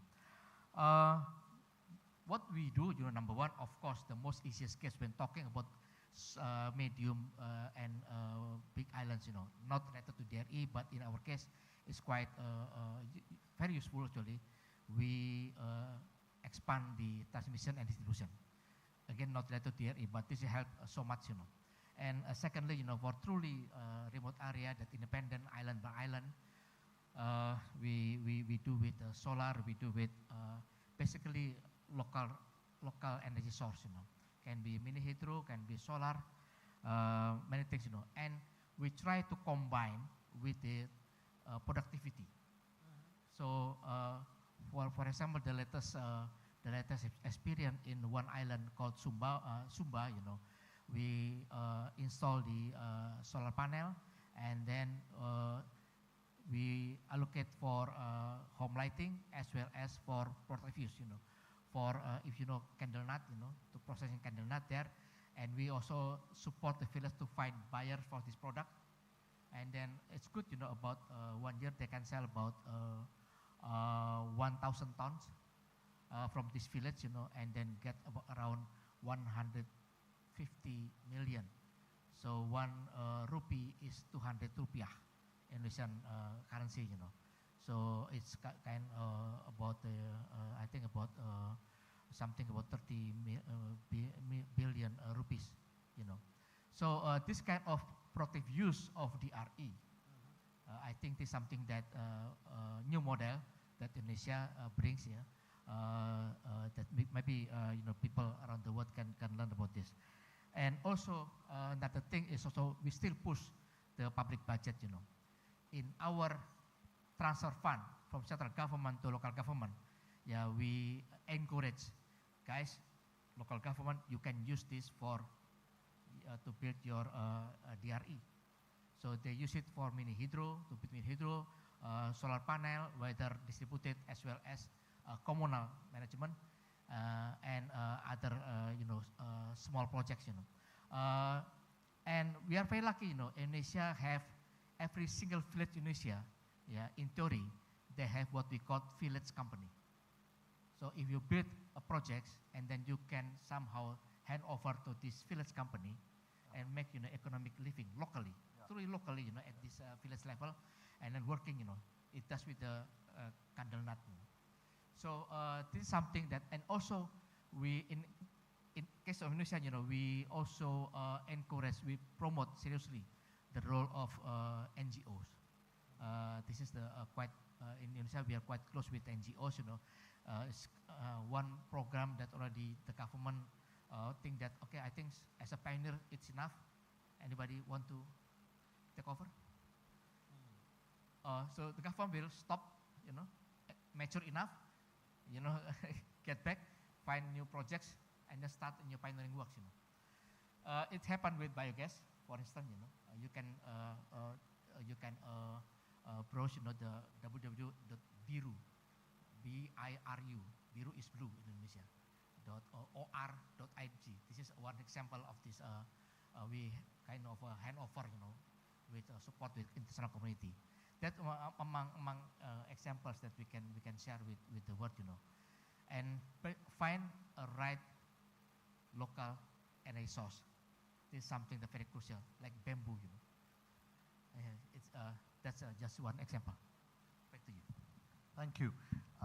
In fact, just last month I heard President Joko Widodo in Singapore talking about the new capital city that is going to be coming up in Indonesia. I wonder, is there going to be distributed renewables powering up parts of this new city that's being built? We plan to have a big city, so should be connected with transmission, big transmission. But the concept is for a city. So it's at the heart of Borneo Island, So our plan is to build hydropower. There are two big projects, one for the green industrial parks, industries that have use green energy, and among one other project is to support this new capital, as well as the new plan is crossing the sea to other islands, Celebes Islands, where many metal processing facilities, smelters, located there, and currently they are using coals, and we think this is going to be a new strategy, hopefully in the next decade, to reduce our emission, by converting for this hard to abate sector, this energy intensity, the most difficult one, and change the fuel from coal to renewable. But again, Indonesia, we are lucky we have hydro. We still have potential for hydro. Mr. Gunbi, if I could come back to you, because before you became a champion for energy access across the world, you cut your teeth on the ground, building out Nigeria's electrification program. The reason I'm highlighting this is often when we think about energy access, we tend to have this technocratic supply side idea, right? Let us all feel bad about the people who don't have electricity and give it to them. But please reflect, based on your own experiences, how could we tap into the demand for energy, especially from small businesses and rural communities wanting to scale up, wanting regular energy supply, and if it's not coming, then they innovate, they figure it out. But could that be an energetic source of democratic demand for clean energy? Absolutely. I think it's quite interesting, all the different diverse voices here. So we're dealing with quite a sophisticated grid, but government supporting to even having a grid. I'm dealing with places that has no grid. So when we talk about give solar back to the grid, it's like that's not there now. So when we even think about mini grids, in some cases, we're developing mini grids for 50,000 households and businesses. That in any other place is a utility. So I just wanted to explain the power of DRE right now. The DRE is taking over the grid conversation. right? We're not having these conversations that we have to have one big massive grid anymore. It's how to have the right standards for all these smaller grids. And you're absolutely right, because there is the demand. It's also important to note, I mean, I don't know about in India, but in Africa, most people literally live where they're working. So they tell us all the time, like, I'm in my shop or I'm in my farm for 18 hours a day. That's where I want you to power. If you power that, I will have enough economic income to sort out my house. And I think it's really important, because we just see a village, let's go to all the households.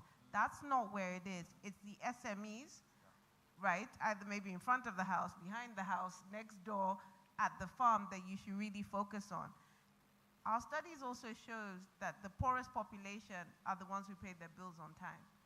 The rich in my country really don't pay for electricity. So it just makes good sense economically to give them something they demand, because it's part of their livelihood.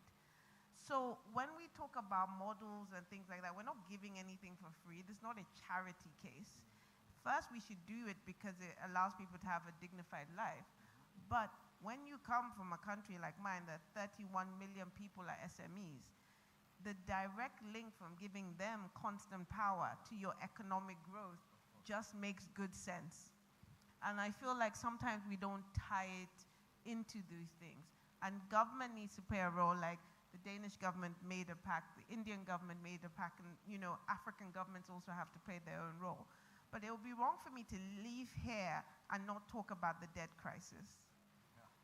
Because it's, for me, going around all these countries, it's almost tone deaf when I know that 100% of government revenue is being sent on interest-only loan repayments to say, oh, can you do some climate stuff as well? No, because there's no money to even pay government staff salaries. So we can't just sit here and make it seem like there's a problem going on that way. This is a universal problem. We all know that this climate issue is not one country. We all have to work together. And if we do not find the tools for debt forgiveness, whatever it's going to be, from the global north to the global south, we would have failed, and we will all suffer. So I think those are the key things. Thank you for bringing that to the fore. In fact, in the Indian G20 presidency, we've been trying to bring the issue of the debt crisis, not just through the international financial architecture and the framework working groups, but what that means then for the sustainable finance working group, and then of course the energy transition working group. Because if we don't do that, then it's not just a question, well, we are not thinking about energy access. There is, the fiscal room is shrinking. Ms. Singh, if I could come back, a lot of what we've heard, even though there are different examples in different countries, one of the factors that we have perhaps not articulated explicitly, but it's implicit in almost all the responses, is that power markets of the future will be different from the past. And if that is the case, then it's not about, does DRE have a moment in the sun, pun intended, when the larger centralized system does not do well enough. To a different narrative is this distributed nature of power markets itself the dominant kind of design of power markets that we could be working towards? So do you have any reflections on that? Because perhaps market design could help to trigger this a little faster. No, absolutely. I think, one of the things that we need to understand is that the markets will be different because the source of energy and the way it's getting deployed is different. So naturally, you're not looking at centralized systems, you're looking at a much more distributed way from where generation is coming. But I think that's where the role of the regulators becomes extremely important. And it becomes extremely important not just in India, where it's taking a different shape from what it might be from in other countries. But if you're looking at a country that's, say, for example, wants to go with mini grids, as Damilola was saying, that you want to go with a lot of mini grids, I don't think the regulators really appreciate how to cost it and how to integrate it into their larger frame in the way they decide tariffs. And if that piece doesn't come together, you know, it's such a critical piece, and you're seeing that there is a need, there are technologies available, there probably are also ways of getting private sector to raise finance because the market seems large enough and has some paying capacity. But if that regulatory piece doesn't come together, then you know, it's not going to move ahead. And I think that's an effort that will have to be done to get them on board, because you know, market designs are going to be so different. It's going to be a lot about also how the consumer behavior can get incentivized into you know, going with DRE solutions, and you know, the demand response mechanisms that will need to come into place. But these are all things that are coming, and we need to be prepared for a very different way that the market is going to be shaped. We have time for only one more question. I'm going to come to thank you, Mr. Priyadi. Thank you so much. If I could come back to Ambassador Christensen, you know, you are, and this is not always the case, but on this panel, you're the only representative of the Global North. Often we have to kind of struggle to find a seat at the table. So putting you on the spot, just taking up these issues that have come up about there is latent demand, there is financing, there's capacity, regulation, etc. But there are also these macroeconomic constraints that economies are facing. What could Denmark and more generally the Global North do to financially lubricate our way to 2030? Well, I actually think, just to take one step back and continue a bit in what you also asked my Indonesian colleague about, I think the Indian G20 presidency is doing a huge piece of work, both on the financing part with the G20 community. Just yesterday, I think the central bank governors adopted their statement, which has a whole set of measures on financing, including on debt, but also on raising capital through the multilateral development bank system and other mechanisms. And I think that is incredibly important that Global North and Global South come together on that agenda, so that it's not something that splits us, but something that unites us. And in a way, it's quite remarkable that one of the paragraphs in the COP27 outcome document from Sharm last year was the paragraph on multilateral financial reform, which was so easy to agree to because it was obvious that everybody was fed up with the way things are running. And everybody wanted change, and you could see that at the spring meetings this year. So I actually don't feel put on the spot here. I think that is something that we're all very much in the same boat and driving for. And I think if this energy meeting these days ends up also agreeing on defining a higher level of ambition in terms of renewables, say for a 2030 target, that also is an answer from the G20 to the crisis that Damilola is articulating, where in a way it feels as if the world is not taken seriously enough, that we have both a climate crisis but also an energy access crisis. And if that is an outcome from this energy ministerial, that there is such an articulation of high ambition that can be taken to Dubai, to the COP28 and become a global ambition, I think that is really, really a great outcome for India and for the world. You know, your comment reminds me of a cartoon I saw once where the first panel says, you know, who wants change? So everyone lifts their hands up. Who wants to change? You know, all the hands go down. But I hope that is not the outcome from all our deliberations. We are up at the limit of this panel, and since during this panel we should have, gotten electricity to about 5,000 people already, I think, or maybe about 8,000 people. We spent about 45 minutes on this panel.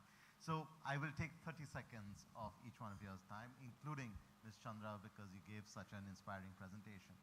What would be your one wish that if we went to the Brazilian G20 presidency a year from now, what would have triggered a massive push towards SDG 7, including using DRE, between now and 2024, not even 2030?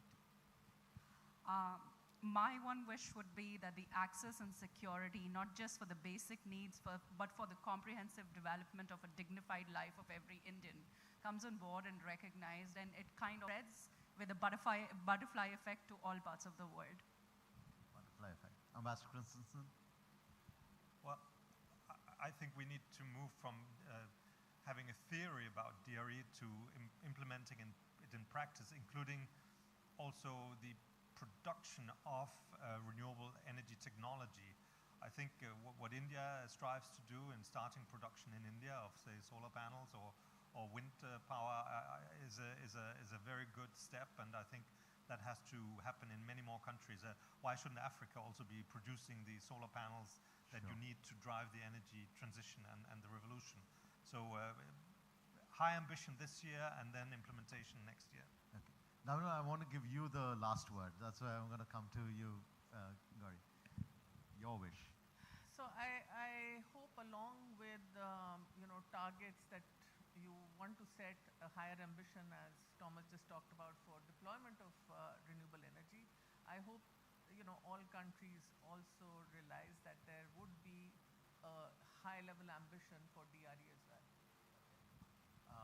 No one better than you to shake things up a little bit. So no pressure, but give us a really big wish that you would want. Well, I'm African, so it's just money.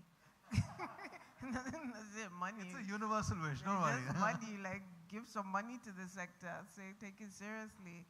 Don't take 3 to 7 years to go through a World Bank process. Like, let's make it an emergency. Money. Wonderful. So, money, DRE center, the manufacturing, and of course, using the butterfly effect. Last night, my 10-year-old daughter composed a rap song on SDG 4, which she's supposed to have by now performed in school. Her last line was something to do with, let's all come together for SDG 4, 2030 is the goal, but let's get there before. And she was doing this before, in the morning, and bleary-eyed. So I don't have a rhyming thing with SDG 7, except, it could be heaven. But let's get there. Let's get there before 2030. So thank you so much and please join me in thanking our incredibly inspiring panelists. Thank you. Thank you, Arnava. I would like our panelists to stay on stage while I call on Mr. Sanjay Sharma, who's Director of Sales at the Solar Energy Corporation of India. Mr. Sharma joined SECI in 2015, and under his leadership, SECI has awarded 58 gigawatts of renewable energy projects, of which 19 gigawatts have already been commissioned. Mr. Sharma, if you'll come on the stage to present the mementos to our speakers. Yeah. We'll start with Ms. Damilola Ogunvi, CEO and Special Representative of the UN Secretary General to the SE for All and co-chair of UN Energy.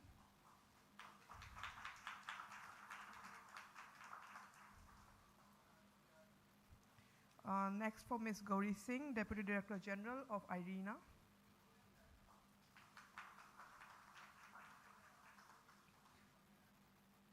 Mr. Thomas Anker Christensen, Climate Ambassador, Ministry of Foreign Affairs and the Ministry of Climate, Energy and Utilities of Denmark.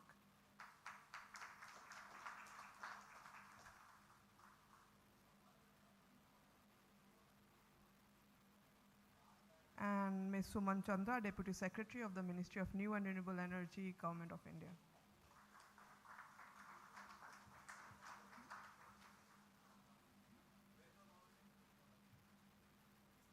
And we will also have Arunava give our reports to our dignitaries on the stage. Wasek.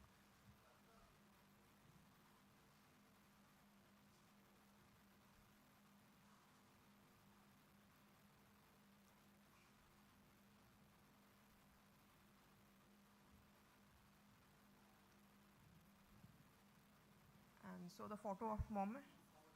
Yes. Thank you, everyone.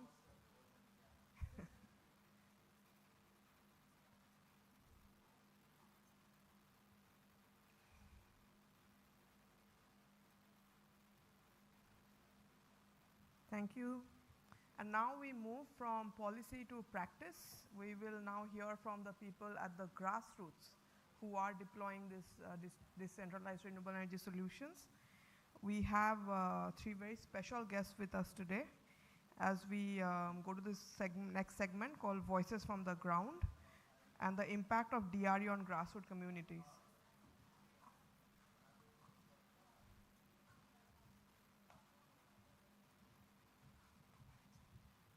We have with us, I'll request everyone to please take a seat as we call our special guests onto the stage for this segment.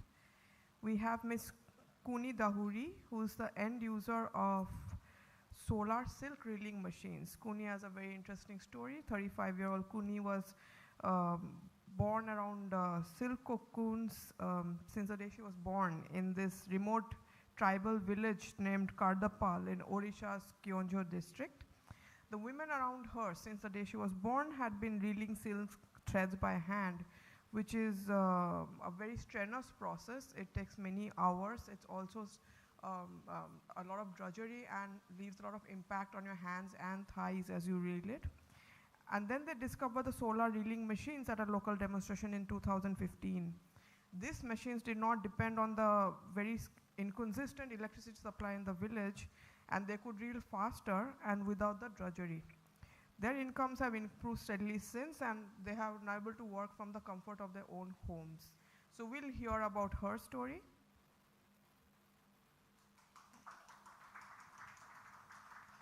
We will also hear from Jalinder Machindra Raut, who's the end user of a biomass-based cold storage. Jalinder is a farmer, and his biomass-based cold storage for lemons has enhanced the values of lemons for lemon harvest for 250 local farmers in his region. Earlier, the farmers had no choice, but lemons are perishable goods, and they used to have to reduce the prices of these lemons as time passed and sell them at a loss. But with these storage facilities, now they have a robust solution at hand, and we'll hear from him how he's been implementing this at scale. And we will also hear from Toshima Daharia, who's a staff nurse at Chhattisgarh Solarized Primary Health Center. Toshima ji has been associated with the Mandir Hasaud Primary Healthcare Center as a staff nurse since 2019. She attends to patients, she vaccinates children, and she performs many deliveries throughout the day. In this year, she has received a certificate from the Chief Medical Health Officer of Chhattisgarh for completing the maximum deliveries at the Primary Health Center. And while working, she has also completed her post-graduation in 2017, and she's also a member of the Red Cross. Now, with these three fantastic people, I have my colleague Divya Gaur, who's moderator for today. Divya is a program associate at the council, and she's a social impact professional and is using data to augment the positive socio-economic environmental impacts of grassroots programs. Divya is a part of the Powering Livelihoods team. We heard about that a little bit earlier. And she looks into its impact assessment and gender inclusion initiatives. Divya, if you're ready, over to you. Thank you, Shiva. Good evening to all. Thank you for being here. It's a pleasure to be hosting this session. Active community engagement and putting people at first, as Ms. Damilola spoke, is at the heart of mainstreaming DRE in an inclusive and sustainable way. Furthermore, communicating impact through stories from ground is known to be a powerful medium to connect and be inspired through shared first-hand experiences, thereby strengthening the narrative. Today, with the same spirit and ambition, we are eager to make you meet, who Shiva has already introduced, to meet some of the users of DRE innovations who have come across from India and are leveraging these innovations in the field of textile, agriculture, and healthcare. Some of these solutions are also being showcased at an exhibition at Taj Convention, just next door. Please do visit the exhibition to learn and know more about many more such innovations. Here in this session, we'll hear from the user's experience and the impact that DRE solutions have had on their lives and livelihoods. The speakers can speak in Hindi. I will translate in English once they've spoken for the ease of understanding for everyone. We'll begin the sessions with speakers introducing themselves.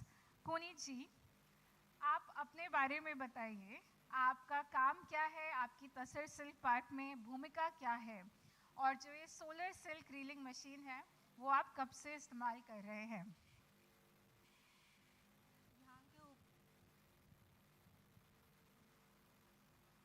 यहाँ के उपस्थित सारे अतिथि को मेरा नमस्कार। मेरा नाम कुनी देहोरी, मैं भोगामुंडा तहसील पार्क उड़ीसा से आई हूँ। अब मेरा वहाँ पे हमारा जो तहसील पार्क में मास्टर रीलर हूँ, 500 से ज़्यादा लड़की लोगों को सोलर चलने वाला मशीन में मैंने ट्रेन किया है। और 2016 में मैंने तहसील पार्क में सोलर चलने वाला मशीन शुरू किया है काम, अभी भी चालू है। और ज़्यादा 500 से और ज़्यादातर लड़की लोगों को पास पहुंचाने के लिए मेरा सोच रखी है। धन्यवाद कुनी जी। Like Shiva introduced, Kuni ji is a master silk trainer from Bhagamunda, Kunjil district, Odisha, and she works at Tasar Silk Park. She started using solar silk reeling machine from 2015. She has also trained to more and more number of women. Jalinder ji, please आप अपने बारे में बताएं, आपका काम क्या है और आपकी भूमिका क्या है और आप किस डीआरई तकनीक का इस्तेमाल कर रहे हैं? नमस्कार, मेरा नाम जालिंदर मचिंदर राउत, मैं महाराष्ट्र से अहमदनगर डिस्ट्रिक्ट से जामखेड़ तहसील के अंदर फकराबाद गांव से आया हूँ। मैं खुद फार्मर हूँ और मैं नींबू की खेती कर रहा हूँ। पिछले 10 साल से मैं नींबू की खेती कर रहा हूँ और मैंने पिछले 2 साल से पहले मेरे इलाके में जो मेरे आसपास के किसान हैं नींबू की खेती करने वाले, उससे 312 किसानों को इकट्ठा कर फार्मर प्रोड्यूसर कंपनी स्थापित की है और उस कंपनी से माध्यम से हम नींबू की खेती अच्छी तरह से करते हैं। लेकिन पिछले साल में हमने नींबू की स्टोरेज करने के लिए कोल्ड स्टोरेज, ऑर्गेनिक बायोमास में चलने वाला लेमन का 20 टन का कोल्ड स्टोरेज हमारे गांव में लगा है। और वो कोल्ड स्टोरेज बायोमास का तो है, लेकिन उनकी ऑपरेटिंग सिस्टम सोलर पैनल से चलती है, क्योंकि हमारे यहाँ बिजली की बहुत दिक्कत है। और ये ऑपरेटिंग सिस्टम हमारे यहाँ सोलर पैनल से करने से पिछले 1 साल से हमने From the last 10 years, and he has also formed an FPO, Farmer Producer Organization, of 312 farmers. He started using a biomass-powered cold storage last year only, and also runs the storage facility with solar panels. तोशिमा जी, आप अपना परिचय दें। आप कहाँ से, आपकी भूमिका क्या है और आप किस डीआरई तकनीक का इस्तेमाल कर रहे हैं? मेरा नाम तोशिमा डहरिया है। मैं स्टाफ नर्स हूँ पीएससी मंदिर हसौद, रायपुर छत्तीसगढ़ से। मैं एक स्टाफ नर्स हूँ और वो मैं हेल्थ डिपार्टमेंट से हूँ। तो मैं बोलना चाहिए कि कम्युनिटी से जुड़ी हुई मेरा जितना भी वर्क है वो कम्युनिटी के लोगों को सेवा प्रोवाइड करना है। और जितने भी इमरजेंसीज हैं और रूटीन केयर और जितने भी आउट पेशेंट डिपार्टमेंट, इन पेशेंट डिपार्टमेंट और जितने भी इमरजेंसी केयर है हमारे द्वारा किया जाता है। और हमको 24/7 हमको बिजली की आवश्यकता होती है, जो सोलर पैनल लगने से हमारा काम और भी बहुत आसान हो गया है। और हम अपने हॉस्पिटल में बेस्ट से बेस्ट अपना केयर प्रोवाइड करते हैं। धन्यवाद तोशिमा जी। Toshima ji is a staff nurse working at a primary health care center in Raipur, Chhattisgarh. She takes care of patients from OPD to delivery. She says that they need electricity 24/7, and currently their PHC is running on a solar panel, which has been beneficial to provide services to the patients all day round. So, अब हम लोग चलते हैं कि आपने solar silk railing machine 2015 से इस्तेमाल करनी शुरू करी। उससे पहले आप बता सकते हैं कि क्या चुनौतियाँ थी जो आप फेस करते थे जब आप सिल्क रीलिंग करते थे, जब धागा बनाते थे, और आपको ये सोलर सिल्क रीलिंग इस्तेमाल करने से क्या प्रभाव या क्या बदलाव आया है? जी, पहले बताते हैं हम क्या क्या प्रॉब्लम में पड़ रहे थे। पहले जैसे हम लोग थाई रीलिंग कर रहे थे ना, थाई रीलिंग की वजह से हमारा स्किन पे प्रॉब्लम आ रहा था। बाद में हम और टेक्नोलॉजी अप्लाई किया और दूसरा जो मशीन लाया था ना, 3 में लड़की एक ही मशीन में काम कर रहेंगे, एक बाहर जाएंगे, कुछ जरूर पड़े तो नहीं आ पाएंगे, तो 2 लड़की में काम आसान से नहीं हो पाए। तो तीसरा वाला जो मशीन हम लोग अप्लाई किया वो बिजली वाला मशीन है। हमारा यहाँ के तो ट्राइबल एरिया ना, ट्राइबल एरिया एक बार बारिश हुई, हवा चली में बार बार बिजली कटा होता है, 2-3 दिन तक बिजली में नहीं आया, तो बारी तकलीफ हुआ था। कोकोन एक दिन में जो बॉयल कर रहे हैं ना, एक दिन में ख़त्म नहीं हो जाएगा तो दूसरा दिन स्मेल आ जाएगा, कलर तो कलर भी अच्छा नहीं आएगा, बेस्ट क्वालिटी धागा नहीं हो पाएगा, इसलिए हमको बहुत सारा तकलीफ सामने करने पड़ रहा था। बाद बाकी क्या होता है, जो सोलार पर मशीन हम लोग का अप्लाई किया ना, ये मशीन 24 घंटे तक हम लोग का ड्रिलिंग करने के मौका मिला। तो करंट का जो हम लोग के सामने किया था जो प्रॉब्लम, वही हमको नहीं सामने किया। और जो क्या होता है ना, बिजली का जो महीने भर जो हम लोग को पे किया था पेमेंट, वो भी हम लोग बच गया है। और ये जो सोलार चलने वाला मशीन, ये छोटा सा मशीन है, आसानी से हम लोग कहीं उठा के ले जाएं। और ये जो 24 घंटे तक हमको जो पहले क्या होता ना 80 कोकून हमको रीलिंग करने के लिए हमको ज़्यादा टाइम लग रहा था, अभी ना 8 घंटे में ना ये 80 से ज़्यादा कोकून हम लोग रीलिंग कर पाए। पहले जैसे कि हम लोग 100 से 150 ग्राम निकालने के लिए 8 घंटा टाइम लग रहा था, अभी ना 300 ग्राम हम लोग 8 घंटे में निकाल देंगे। और क्या होता ना, उस टाइम जो हम लोग का जो इनकम था, मंथली इनकम हम लोग का जब 5 से 4,500 से 5,000 तक हम लोग हुआ था ना, अभी हम जो सोलार पर अप्लाई ना, इनमें से हम लोग का 7 से 8,000 तक इनकम में बढ़ोतरी हुआ है। और हम लोग का जो ट्राइबल एरिया में CFC है, CFC का लड़के लोग जो ना वहाँ पे तो घर का काम के साथ साथ बच्चों का पढ़ाई के साथ साथ ये मशीन में रीलिंग कर रहे थे। और जो सोलर पर मशीन है ना 24 घंटे तक चलते रहते हैं ना, इसलिए सारे काम करने के बाद भी सोलर पावर मशीन में हम लोग काम से जुड़े होते हैं और अच्छा से अच्छा इनकम में बढ़ोतरी होता है। धन्यवाद कुनी जी. So she has listed multiple benefits, and also before the benefits she has listed multiple challenges that they faced. So to begin with, earlier they used to do they used to produce the yarn through thigh reeling practice, which would have an impact on their skin, leaving marks, and it involved a lot of drudgery. So that was one thing that she elaborated on, that the machine eliminated that drudgery that was associated with producing the silk yarn. Another one is that when they moved from manual work to electricity-based machines, belonging from a tribal area, there is no continuous electricity that is there throughout the day. So even when they were on electricity-based machines, they would be able to only produce up to 150 grams per day because of the discontinued electricity or frequent power cuts. Now, with the solar silk reeling machine, they're able to produce up to 300 grams per day on the silk reeling machine. And because of that, they've been able to increase their income by 2,000. Earlier, they would make a monthly income of 5,000 to 6,000, and now because of the increased productivity, they've been able to earn an extra income of 2,000. Adding to that, the solar-based silk reeling machine, which I would encourage all of you to go and visit this expo that is out there at Taj Convention. You'll see that it is compact size, it is portable, it can be moved anywhere, and so this is what Kuniji mentioned, that it is easy to move and women are able to work on it easily. Plus the time is saved, and because this is solar powered, like you are able to run it 24 hours, so women are able to work on it as per their comfort.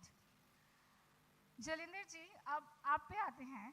आप बताएं कि biomass cold storage आपने 20 metric ton का आपने install करवाया, उसकी क्या प्रेरणा थी, क्या चुनौतियां आती थी कि आपने इतने बड़े स्केल पे ये कोल्ड स्टोरेज लगवाया? हमारे इलाके में नींबू की खेती तो पूरे साल भर चलती है और नींबू का हार्वेस्टिंग पूरे साल में भी आता है, लेकिन हमारी दिक्कत ये थी जब हमारा माल निकलता है तो जिस दाम में बेचना पड़ता था, रेट कभी कभी इतने कम आते, इतने गिरते, 10 रुपये केजी, 8 रुपये केजी पर आते हैं. हमारे पास कोई जगह भी नहीं, जिससे रेट आए उससे माल हमको बिकना पड़ता था. लेकिन हमने सोचा आप कोल्ड स्टोरेज कर माल क्यों नहीं रख सकते थे. हमने सोचा, हमने इंटरनेट पर सर्च किया, लेकिन हमने जो कोल्ड स्टोरेज देखे, वो बिजली से चलने वाले कोल्ड स्टोरेज थे, उनका खर्चा ज़्यादा था। हमें सोचा हम किसान हैं, खर्चा तो ज़्यादा नहीं होना चाहिए, लेकिन हमने इंटरनेट पे सर्च करने के बाद ऑर्गेनिक बायोमास चलने वाला न्यू लिप डायनेमिक का ऑर्गेनिक बायोमास चलने वाला कोल्ड स्टोरेज हमें मिला, और वो हमने 20 टन का कोल्ड स्टोरेज खरीद हमारे एफपीओ के माध्यम से खरीद लिया। और वो उसकी सिस्टम, वो कोल्ड स्टोरेज ऑपरेट करने के लिए 1 किलोवाट की बिजली की ज़रूरत थी। हमने 410 से 4 सोलर पैनल लगाए, और सोलर पैनल्स के वजह से 1.5 किलोवाट लाइट हमें मिल गई।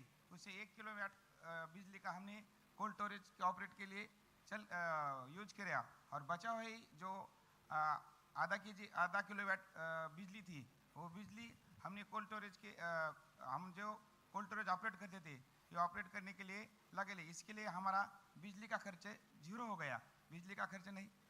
जो इलेक्ट्रिसिटी का कोल्ड स्टोरेज था, उसको चलाने के लिए हर दिन का खर्चा 1800 रुपये था, और हम जो ऑर्गेनिक बायोमास से स्टोरेज चलाते हैं, उसको खाली सिर्फ 400 रुपये खर्चा आता है। हमारा खर्चा भी कम हुआ, लेकिन जब रेट गिरते थे तो हम माल होल्ड कर स्टोरेज में रख दिया, और जब रेट बढ़ते तो हमने बिक दिया। पिछले साल में जैसे सूखा आता है, सूखा में दिसंबर और जनवरी में रेट बहुत कम जाते थे। पिछले साल में मैंने 10 रुपये केजी का 20 टन माल स्टोर किया, और फरवरी और मार्च के पहले हफ्ते में मैं 20 टन का माल बिक गया। 10 रुपये पर केजी का माल में 2 लाख का माल मेरे पास था। मैंने वो 1.5 महीने के बाद, मुझे खाली करीबन 30-35 दिन के बाद मैंने जो मार्केट में बिका, तो मुझे 40 रुपये का रेट मिला। मुझे 8 लाख रुपए मिली। 2 लाख रुपए मेरे किसानों के माल के थे। मुझे 1.5 महीने में मेरे को 6 लाख मुनाफा मिला। ऐसा हम इस सीजन में दो बार किया, तो पिछले साल में हमको 9 लाख से ज़्यादा मुनाफा मिल गया। और इलेक्ट्रिसिटी का जो दिक्कत है, हम रूरल एरिया में रहते हैं, इलेक्ट्रिसिटी की दिक्कत भी हमारी दूर हो गई, और बायोमास में चलने वाला खर्चा भी कम हुआ, और सोलर से हम बिजली भी मुफ्त में ले रहे।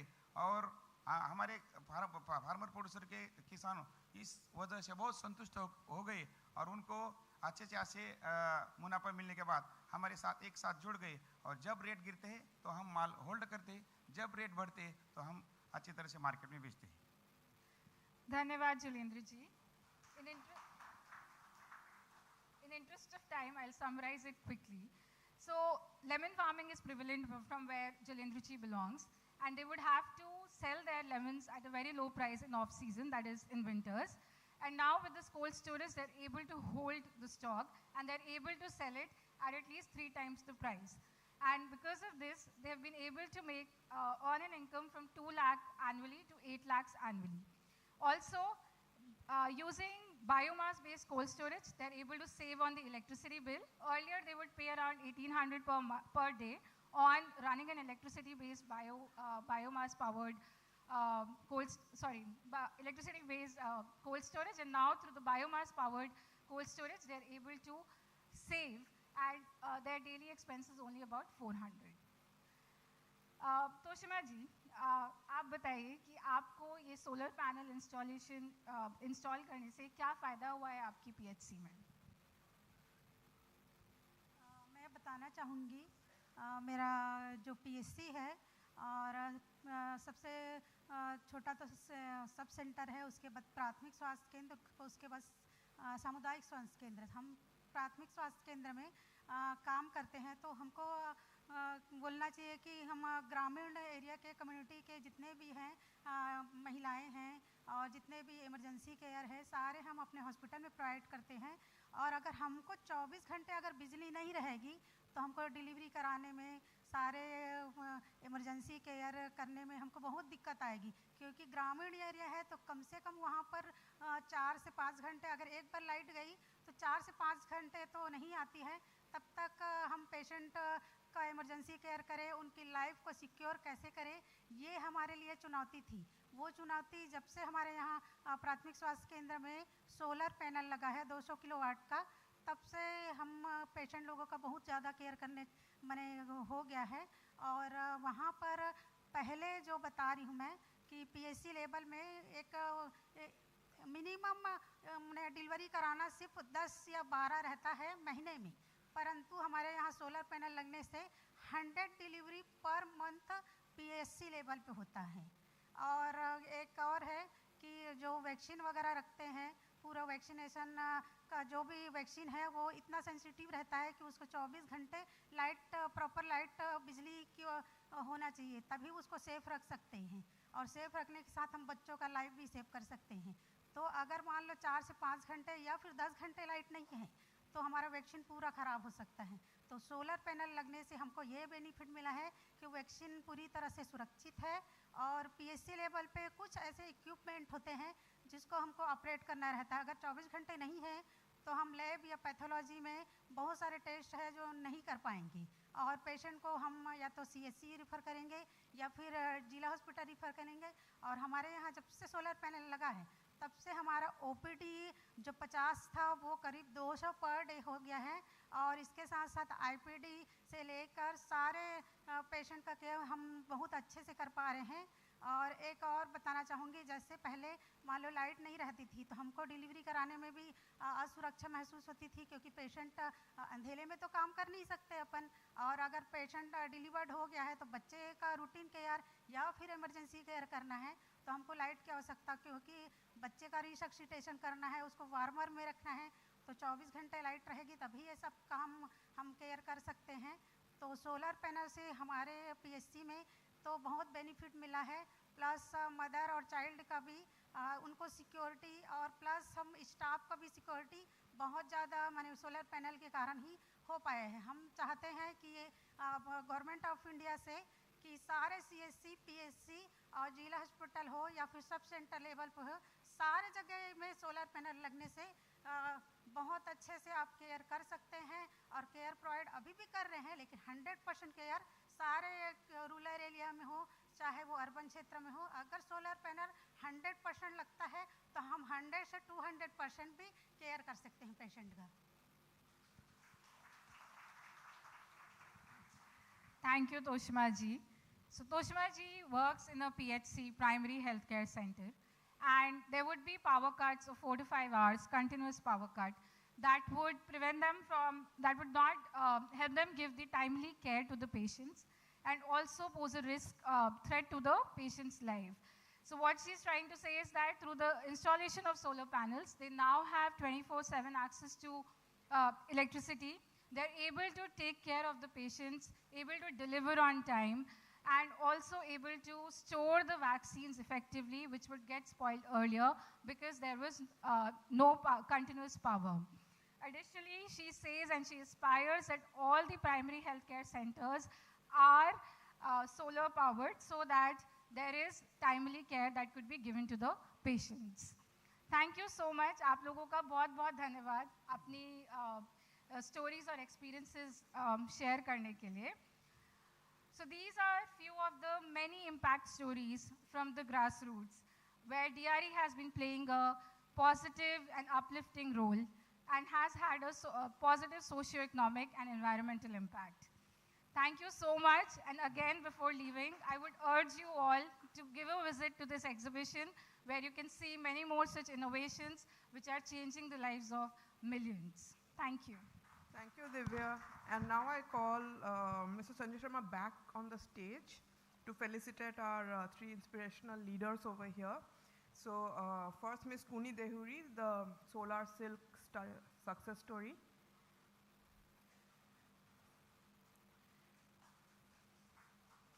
A big hand. These are real practitioners of our DRE solutions. Next we have Jalinder Machindra Raut, who has taken his biomass-based cold storage to the farmers of his region. And then we have Toshima Zaharia, the staff nurse at Chhattisgarh Solarized PHC, who has said that nurses can deliver 200% patient care if they're with uninterrupted supply of electricity through clean energy systems. Thank you very much. आप सब लोगों को बहुत बहुत शुक्रिया.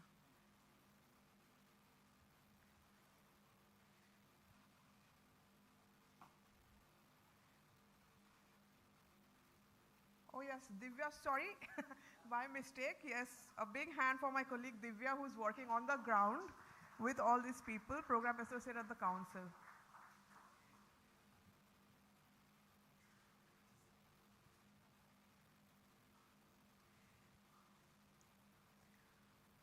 Right now we are ready for the last session of today's event, and that is on ensuring inclusive energy access through collaboration. This is again a panel discussion, and we have an eminent set of speakers with us today.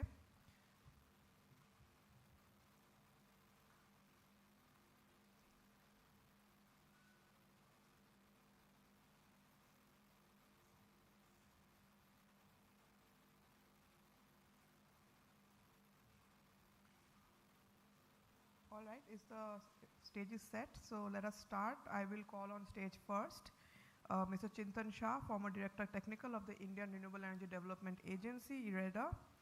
At IREDA, Mr. Shah was responsible for achieving the MOU targets for loan sanctions, disbursements, gross margins, sales, corporate social responsibility, and sustainable development. Before joining IREDA, Mr. Shah was the president of Suzlon Group of Companies and has almost 3 decades of experience in renewable energy, including project planning, financing, executing, and may I request Mr. Shah to come on stage. We also have with us today Ms. Amanda Maxwell, Managing Director of the International Program of the NRDC. Ms. Maxwell's work focuses on promoting clean energy, cleaning up dirty fuels, and improving air quality, as well as protecting wildlife and wildlands near Latin America. She advocates strengthening of US federal laws and policies that impact the environment of the region. She has done her master's in international politics and economics from Charles University in Prague and has also studied at the Universidad de Buenos Aires. Ms. Maxwell, welcome. We have with us today Chandrasekhar Sinha, the Global Lead for Carbon Markets and Finance at the World Bank. Ms. Sinha's work focuses on developing the next-gen carbon markets, which leverages climate finance for the Paris alignment of bank operations and also maximizes synergies for the initiatives of the climate change group. He has held several positions in the Latin American, Caribbean, and South Asian regions of the World Bank. We have with us Ms. Sophie Odupoy, the Group Head of Public Affairs at Coco Networks. At Coco Networks, Sophie is responsible for securing and defending the legislative changes that maximize the positive social and environmental impacts of Coco's business. She's also passionate about mentoring future leaders, not just at Coco, but beyond as well. And then we have William Brent, the Chief Marketing Officer of Husk Power Solutions.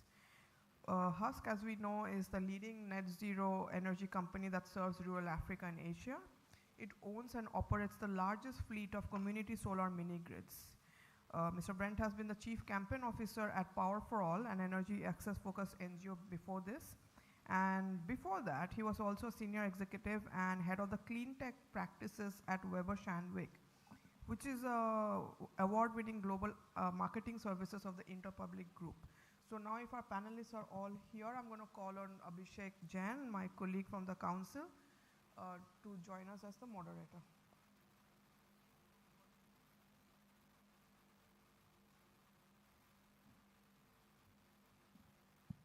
Abhishek, Thank you, if you're Shiva. ready. Thank you. All right. So yeah, I mean, we heard a lot from the political leaders. We heard from the ground as well, right, in the previous session. Now we are going to hear from a variety of participants and practitioners, from entrepreneurs and enterprises who are solving the DRE solutions, providing the DRE solutions on the ground, to financiers who are backing these solutions, including international financial organizations, DFIs, to also listening to some of the civil society perspectives who have been playing a critical role in bridging some of the threads between different partners. But really the underlying theme of this entire session is how do we enable more partnerships? Because we know that none of the individual entities, none of the individual enterprises or the finance houses or the civil society alone can achieve the impact that we need to create on the ground. So how do we fast track those collaborations and how do we enable these partnerships such that we actually achieve SDG 7 by 2030 is what we are going to discuss. So let me start actually right where the money lies with the World Bank. Chandra, last year we heard about World Bank launching a major initiative on DRE, which really it's called DARES, right? So World Bank is now daring to venture in a large way into DRE, I should say. Tell us a bit more about what had happened since that large announcement, what is really shifting on the ground, and how do you see the role of partnerships in taking that ambition forward? Thanks, Abhishek, and thank you for inviting me to participate in this panel. As you pointed out, the World Bank announced the DARES program at the last COP, and the major component of DARES, which was different from the way the World Bank and many other multilateral institutions have engaged in energy access, was to try to reduce fragmentation that has occurred in trying to meet the challenges of energy access. Fragmentation in terms of funding, fragmentation in terms of different priorities that different multilaterals, bilaterals, and other development partners demonstrate in designing programs, fragmentation in the countries with different regulatory approaches, different policies, different barriers that are created. All of this results in lack of scale, which would achieve the kind of reduction in costs and increase in efficiency, which would allow us to achieve targets. You've heard in the previous panels that we're looking in Africa, East and Southern Africa, of the challenge of providing 500 million new connections for people by 2030. And at current rates, you would have over 370 million people without access. So the program, the framework of DARES was translated into a specific program for energy access for Southern and Eastern Africa, which targets 100 million people, 100 million new connections by 2030, primarily through building platforms which bring together countries, policymakers, financial institutions in order to achieve the kind of scale that is needed. The World Bank itself would provide $5 billion in financing over 7 years and would leverage $10 billion of additional financing from the private sector and the development partners to pull together something of the order of $15 billion. And the estimated total cost for achieving SDG 7 in Southern and Eastern Africa is estimated to be about $140–150 billion. So it's about 10% of what is needed. Still nowhere near where we have to be. Now, the approach of reducing fragmentation is through the Common Market for Eastern and Southern Africa, the COMESA, as an entity that brings together the different countries, the 20-plus countries in Eastern and Southern Africa, to harmonize policies, bring together donors, create common monitoring systems, and to utilize all of this to channel climate finance. So the approach of the new program that is going through the approval process right now is the new achievement since the announcement in November. And we are very hopeful that this builds on the experience of all the multilaterals and of the countries together in order to do this much more effectively. Thanks, Chandra. As you said, it's 10% of what is needed, but I think it's a great start. And it seems like that partnership and aggregation is really at the heart of what you're trying to do under DARES. Let me sort of turn to someone who may benefit from something like DARES. One of the largest, or probably the largest microgrid and mini-grid company out there, Huspower. How have you, William, and you have wore multiple hats in the past as well in the DRE space.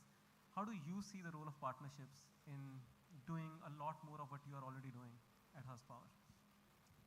Thanks, Abhishek. So maybe I'll preface what I'm going to say by saying that I like to be a little bit controversial in these kinds of discussions. I think it's good to push a little bit on what we commonly hear in these types of environments. But in my experience, and I've worked closely with government, private sector, civil society, specifically related to DRE for the past 10 years or so. On the issue of partnership, I've seen very few, and I think India is probably one major exception. I've seen very few examples of true partnership where people are actually in the trenches together, committed to one another, committed to achieving a joint objective, whether it be financial, operational, or whatever it may be. So I think there's a lot of lip service to partnership within the development community focused on SDG 7, and I think there's very little action to actually achieve the level of partnership that's required to get us back on track to achieving SDG 7. Again, I think I've been coming to India now for 7, 8 years, and I've been very impressed by the level of cross-functionality, cross-ministry collaboration that's happening here. I don't think it's still enough yet, but I think it's far and away the best example of collaboration and partnership that I've seen in the markets that we've been involved in. So, I think that specifically to us, we are an energy company, right? And our strength and core DNA is to develop energy projects and operate those projects and own them. We need more partners. That is a reality. We're now essentially doing rural development work as an energy company. And that's really not what we're set up to do. We're forced to do it because nobody else is doing the rural development work that's needed. There's no agricultural partners in rural Nigeria to work with us on a commercial basis. There's no microfinance partners to help us or who are willing to help us, who've had their money de-risked in some way to come in and help finance appliance sales that we do in the communities that we serve. These are huge gaps in the market. So I think that there's an absolute need for true partnership. And I think that, but there has to be the ability for that partnership to be mutually beneficial. And I think that's where the gap is, right? How do you incentivize agricultural service companies to come into this market? How do you incentivize microfinance companies to come into this market? And what are the mechanisms needed to do that? Great. Thanks, William. So I think I take two messages, big messages. One, not enough partners and not enough partnerships. Actually, both of them are really playing out. But let's, I think from one entrepreneur, I'll actually move to the next entrepreneur, Sophie. Of course, we have had many more conversations in the last 2.5 hours around electricity, but a lot less on the cooking energy axis. So do balance it out if you can. No pressure though. But I think the challenges are, if some are similar, some are very unique to the cooking side of the solutions. And Cocoa has networks in its name.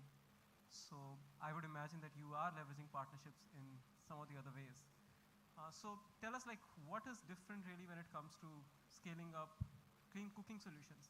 And Cocoa has exceptionally done well in terms of scaling some of the clean cooking solutions. And how have you leveraged partnerships? And if there is some lessons for others to learn in the geographies where you have been. Good afternoon. Thank you, Abhishek. I think I'll focus on what you've spoken about first. Every time people gather to talk about energy, the focus is very much on electricity. So clean cooking has been left. And when you think about it, every one of us, when we eat every day, we eat cooked food. We don't predominantly eat raw food. So cooking energy is a critical component of our requirements every day. And I think worldwide we have over 2.6 billion people who still do not have access to clean energy. Now coming to Cocoa, our solution uses bioethanol. We have innovated, we've disrupted the clean cooking sector And we have the world's first scalable ethanol for cooking solution. And we launched it in Kenya, and we manufacture a two-burner cooker. And we are looking at how do we scale very fast outside Kenya. Right now, we are close to 1 million households, predominantly in the urban areas. The solution does make sense in highly populated areas. So obviously, as you go further out into the rural areas, it becomes challenging. So what has worked very well in terms of our success, first is government. It is not possible for any company that is targeting low-income households like we are, not to have government come in as a key stakeholder. Because for us, we are giving a solution and we want to give the best possible solution, but at a very affordable price.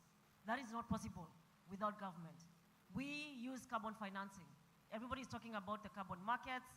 Governments need to understand what role carbon markets play and not look at them as a potential revenue, source of revenue, but as an opportunity to scale up and provide solutions that will actually address some of the issues. So that's the first one.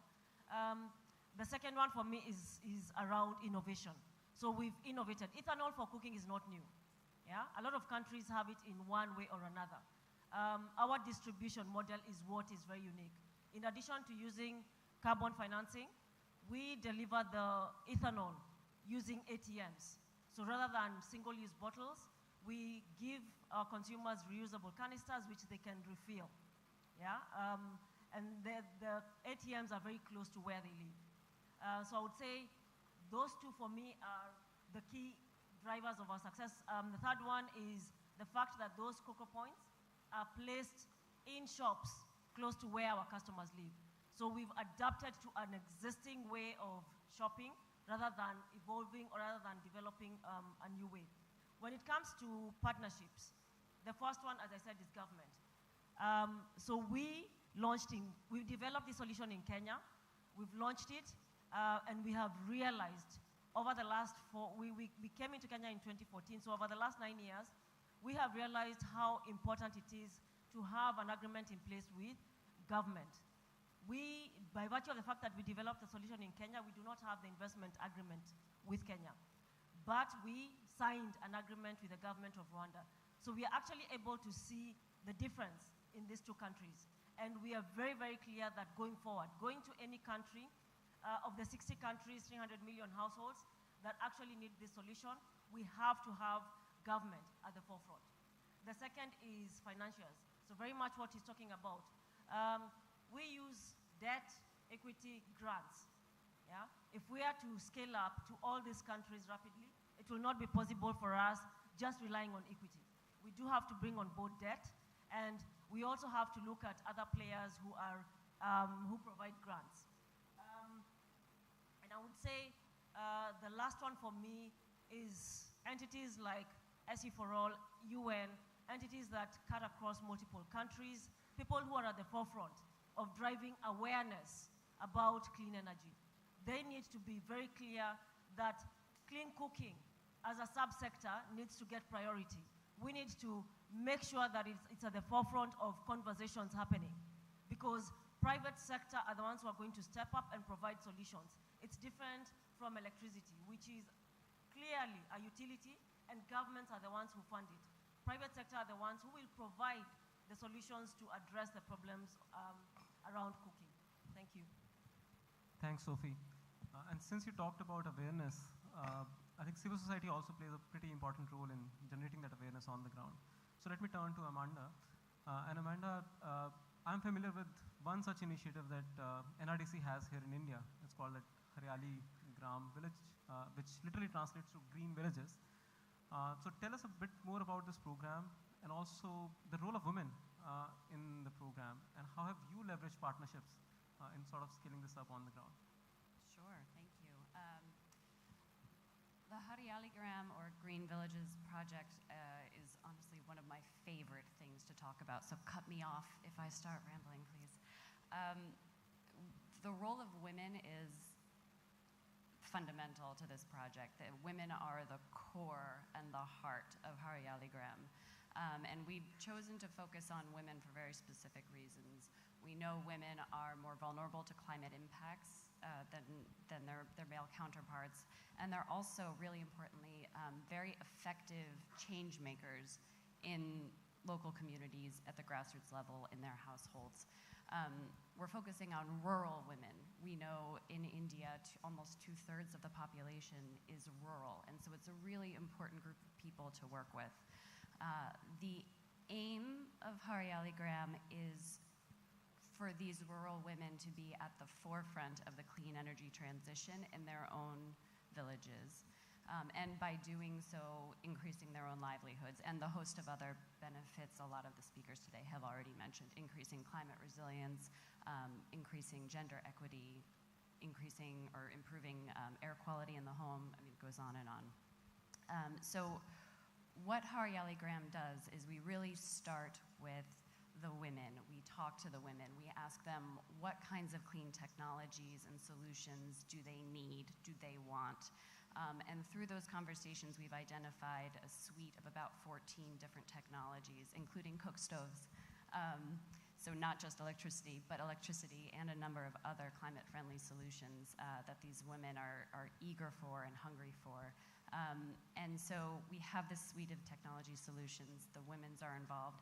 And then we look at the rest of the value chain, look at the other actors in this sector, and we've formed strong relationships and partnerships with suppliers, making sure that there's high-quality products and technologies coming to the villages. Working with the government, we work very closely with the Ministry of New and Renewable Energies, areas agencies, and making sure there's the right policies that can help support the women as they're trying to obtain these technologies.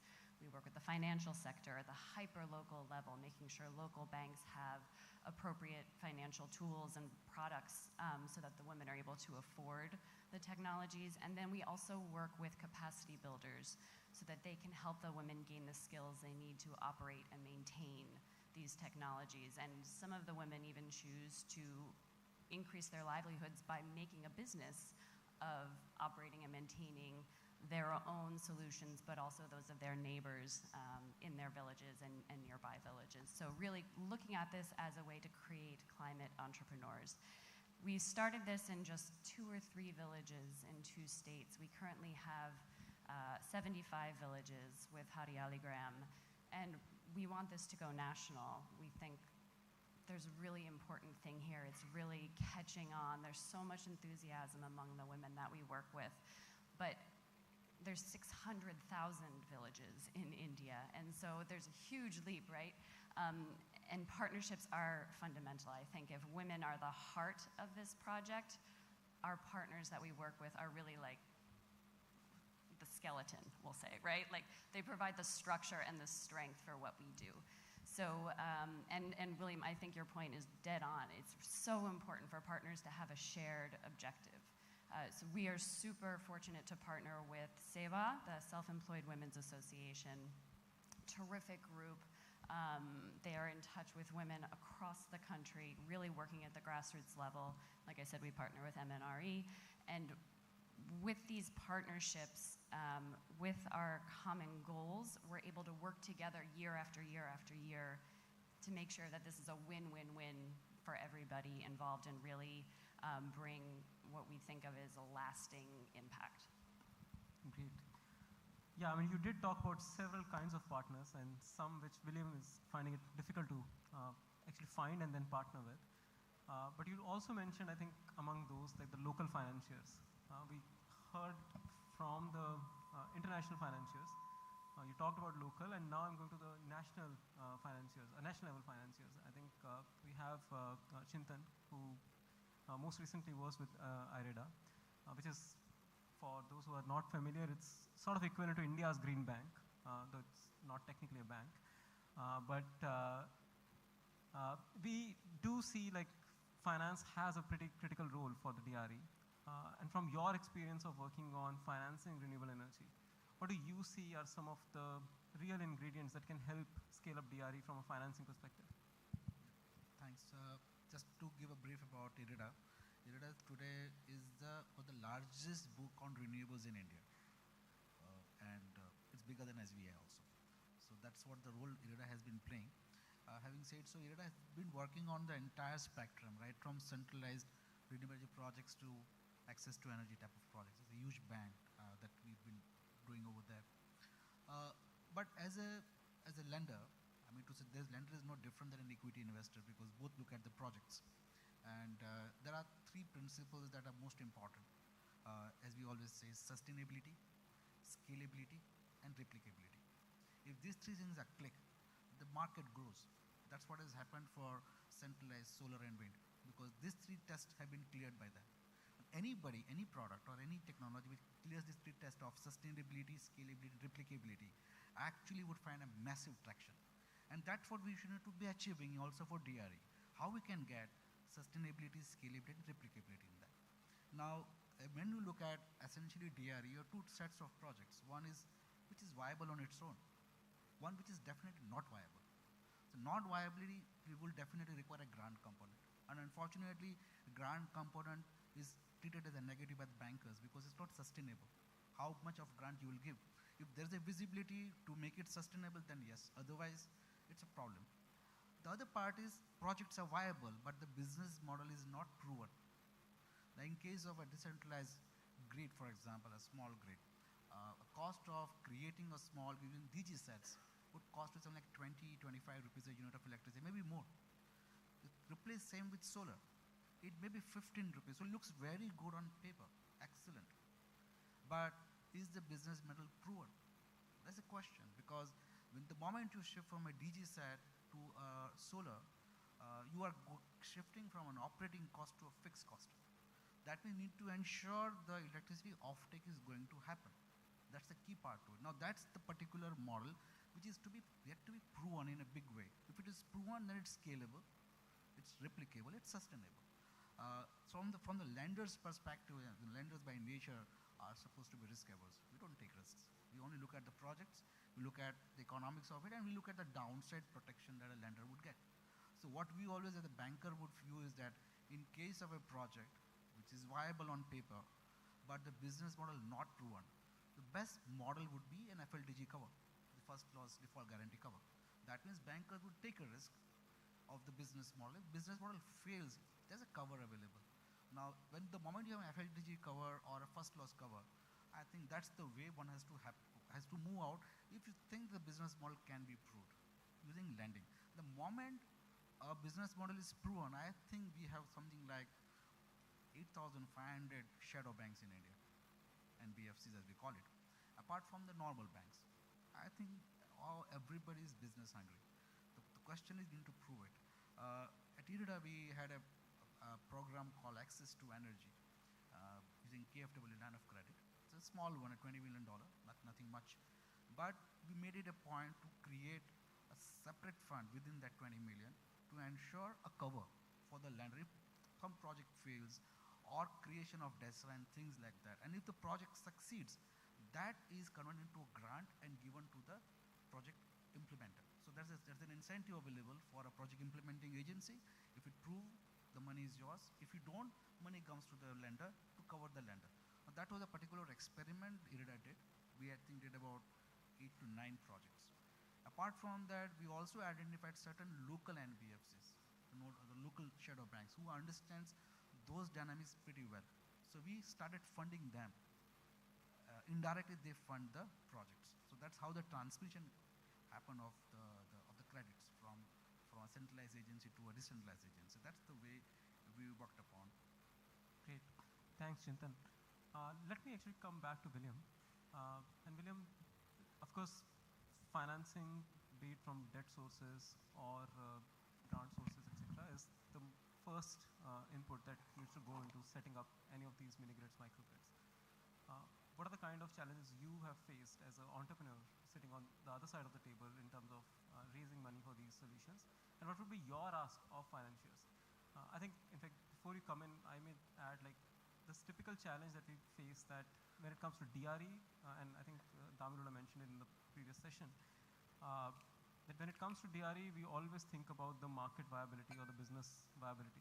We do not ask the same questions when it comes to grid, which is mostly publicly funded across the globe, not just in the developing countries.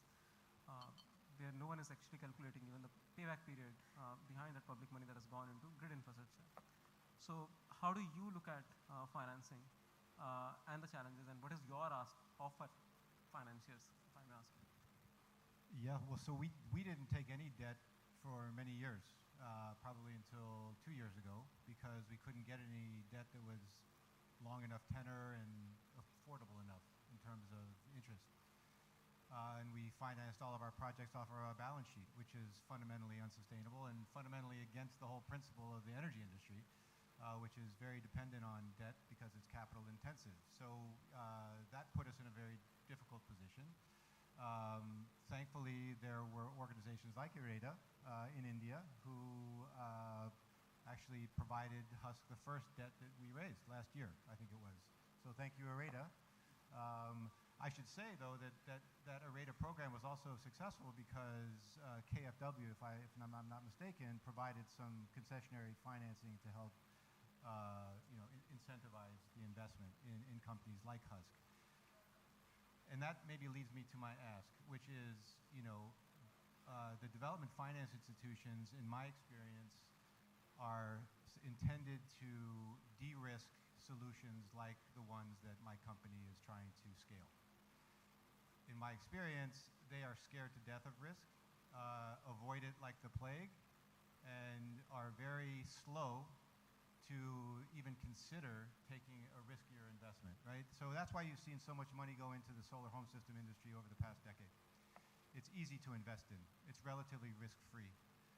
We're talking about 20 to 25-year energy infrastructure that's being built and managed and operated for the period of that asset. And it's almost a desert in terms of accessing finance, especially debt and equity, actually, to actually get to scale. We're one of the fortunate companies who've been able to navigate that, but for most of the companies that are peer companies in Africa, in Asia, they can't raise that money. And the funders will argue that they're not bankable. Well, yes, they're not bankable because they're not de-risked yet, and they don't have the support to be de-risked. And so I think the development finance community has a fundamental role and responsibility to deal with that dynamic and do what they're supposed to do. Yeah, I hope, Chandra, you're taking the note in terms of how we can basically unlock longer tenure debt to this sector. I think you're not going to see 5 years, 7 years payback. You're looking at much longer paybacks because this is infrastructure that we're building. But I think there's the other side of the finance, which Sophie also briefly touched upon, which is the climate finance. And that itself can play a role in sort of unlocking more opportunities for the DRE space. And given that you do look at climate finance in a significant way at the bank, what would be your reflection to how do we bring more climate finance into the DRE space, if I may ask? Okay, so let me just break up the climate finance space into what we call activity-based grant-like upfront finance versus non-debt grant-like result-based finance, which is the carbon market or more broadly outcome-based finance. The challenge on the activity-based upfront finance for institutions like the World Bank is that we provide sovereign loans, which essentially means that we take no risk, no financial risk. All that risk is transferred to our client countries. And those client countries, as you heard in the earlier panel, are totally at unsustainable levels of debt. So we have a primary responsibility not to take risks with unproven solutions using sovereign loans. And William, the observation that at least the multilaterals who deal with sovereign loans do not want to take that risk on behalf of developing countries till the solutions are proven and till the clients themselves ask. In fact, we are even more careful than our sovereign country borrowing clients. because we want to look at the sustainability of sovereign debt from that point of view. So upfront finance,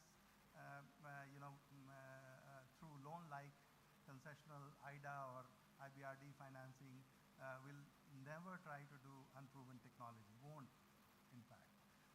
So then the issue is on climate finance through multilateral instruments like the Green Climate Fund or the Global Environment Facility or the Climate Investment Funds. These are typically upfront activity-based debt-like or upfront grant-like structures. Increasingly, they want to move away from grant-like allocations to debt-like concessional financing. And there's not enough of it. All of us know that at Copenhagen, at COP9, many COPs ago, there was a promise for $100 billion of financing per year, which has, as of 2023, not been met. It's at 80 billion at the moment, and that whole discussion has been obfuscated by the global north, as we call it, because it was supposed to be 80 billion of public resources, grant-like resources, and the multilateral funding has been blended into it to reach $80 billion, to follow your lead, William, to be a little controversial. The reality is that there have been studies which show that the grant component of all the climate finance, which is quoted at 80 billion, is $2 billion a year. Not 80 billion, nowhere near getting to 100 billion. So there is inadequate amount of climate finance there. And suddenly, now everybody is interested in carbon finance, because that is some sort of a magic bullet which will magically catalyze private sector financing to take the place of the broken promise of $100 billion. And that's not to say carbon markets don't have an opportunity. They do have an opportunity. They were at $2 billion last year. They are growing very quickly, and there are opportunities for them, for that market, to finance decentralized solutions. And they have been the mainstay of the clean cooking sector, for instance.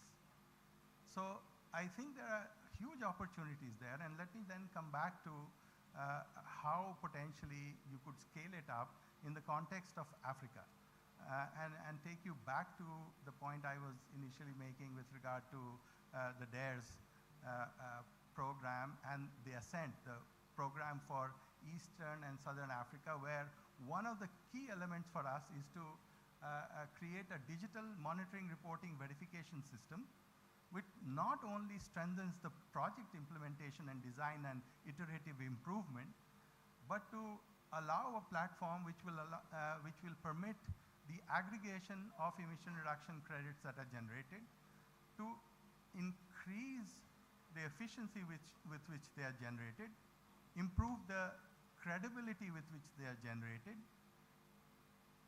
reduce the friction with which they are generated, in order to allow greater proportion of that to go to the kind of projects that COCO wants to do, rather than for it to be captured by intermediaries, which happens right now in the market. That COCO probably gets $5 a ton for clean energy projects if they're lucky, and it is sold to final buyers at over $20 a ton. Most of that money not going to projects, but going. So the idea of moving towards creating more transparent digital solutions to reduce friction, increase efficiency, increase credibility is the way to scale up those finance, but not letting off the hook those who made a commitment to provide financing more than 15 years ago at Copenhagen. I think it is important to recognize,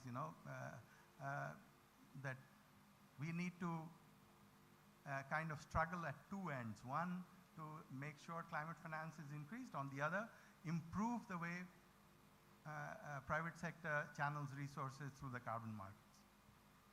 Very well said, Chandra. I think I agree on both of them fully.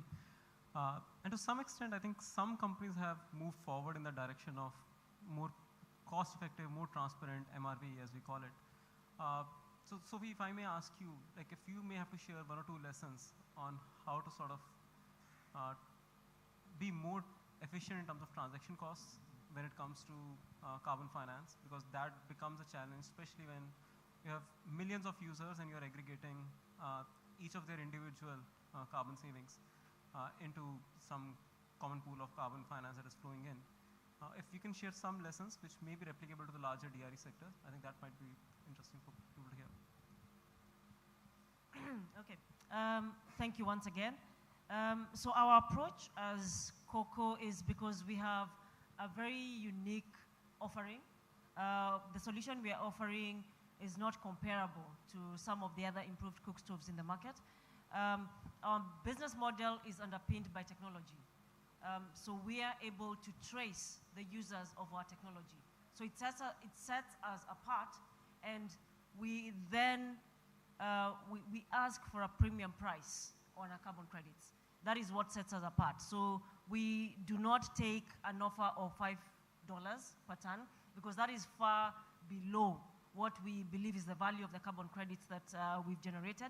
And also when you think about what it has taken for us to get where we are, it is not comparable to some of the other solutions. So I would say it's been very challenging just to pitch a completely new solution, as you said. No one is willing to come to the table. To be honest, the last 9 years, most of our funding came from family offices. Those were the people who are willing to take a risk. Even now, as we prove ourselves, I mean, we're a company that has employed over 1,800 people over the last, honestly, 3 years. And we are looking to launch into our second country. And even then, as you've rightly pointed out, we have entities that are coming and saying, no, your business model is not sustainable. We're not willing to provide you the upfront financing you need, because for us to generate the carbon credits, we actually need to subsidize the solution to enable transition to our solution. So the entities that should be coming on board are the very entities that are looking at us and saying, sorry, we don't fund unproven solutions, so to speak, because again, we're still in the early stages. So to speak to others, yeah, there's a lot of money that is involved. As you're saying, upfront transaction costs, auditing, everything along that whole value chain. It's quite prohibitive, to be honest. And that is why you don't see very many solutions venturing on their own to the carbon market. We actually sell our carbon credits ourselves. We have a department within COCO that actually goes and pitches to both corporates and also governments as a compliance market. So we remove the middleman, yeah? And that requires a lot of funding. So I would say it's a lot of blood, sweat, and tears, to be honest. There's no going around it. We have 4 founders. They have spent years knocking on doors, yeah? So this is the result of 9 years of this work. So there's no shortcut. Right now, yes, we can crow, we can say we are successful, but sometimes people forget what it took for you to get there. So for other solutions, they just come to understand you will really have to put in a lot of effort. You have to be innovative in your approach. You really have to reach out to people, non-traditional funders, so to speak. Yeah? But we're hoping with time, as more and more countries come on board, as they develop this carbon market, the framework, the market itself, the costs will come down. So in another 2-3 years, I think we will be talking a totally different story. Thank you. Thanks, Sophie. I think it's heartening to hear like what all COCO has done to really tap into that carbon finance, so to say. Amanda, quickly, if I may ask you to just share 2 or 3 transferable learnings from your experience of these programs in India and in other parts of the world that we can, that some of the practitioners in the room from different walks of life can take away with them. That'll be great. So I think I would I would focus on three things, I think. One is the financing, which we've already had a very robust conversation on, but just to summarize from our perspective, and from what I've seen in other parts of the world, there is a real need to get the full spectrum of players moving in the same direction. And that goes everywhere from the large IFIs and World Banks and Asia Development Banks, all the way down to the really hyper-local bank, credit agency, whatever, that people deal with on a daily basis. So getting everyone moving in the same direction. I think, second, one of the biggest challenges that we've faced in our project that often is sort of overlooked is this skilling issue, the capacity building, the workforce deficit and the skill gap, both on the side of the customers who need to operate the equipment, but then also from the suppliers. What we've seen sometimes is, unclear operational guides for how to use something, right? Or there's no post-sale service to help people adapt to this technology. So really filling that whole capacity building space is something that is a big challenge, and something that I think, no matter where you are on the planet, is really important to helping DRE solutions really land in a successful way. And then the third, given that we are at a G20 event, I think, as some of the panelists earlier said, really putting this high up on the priority list in the global conversation is absolutely important, because there is no community on earth where I think this isn't a relevant issue and something that people both need and want right now. Great. And I think on that note, to really put this high up, I'll just take a 30-second intervention from Chintan. That how do we take that 20 million facility to 200 million facility? What would it take? Okay, the 20 million facility was more to access to energy, but I think there's a larger perspective which you're missing right now. Think about India itself. India has something like 7 to 9 million SME sector. It's growing further. As more and more manufacturing is happening in India, it's also creating a lot of vendors which are in the SME sector. Now, the entire SME sector has been missed out in the energy transition, which is essentially an ideal for a rooftop segment. If the total 8 gigawatt of rooftop done in India, around 50% is residential. The rest, mostly the RESCO model. Which essentially they're tapping up into A-rated customers, making a great financial sense. What is missed out is the massive SME sector. Of the 10 million SME sector, at least 1 million is such that the need is about 200 to 300 kilowatt. They are not getting access to finance. That's the reality. They're actually debt free. Now that is the major segment which is missed down, which essentially employs something like 150 million people and growing. Now it's important for lenders to actually focus on those SME segment and how can you make them a part of a transition. The reason is very simple. Most of these SMEs have about 25 to 35% of their processing cost coming as energy cost.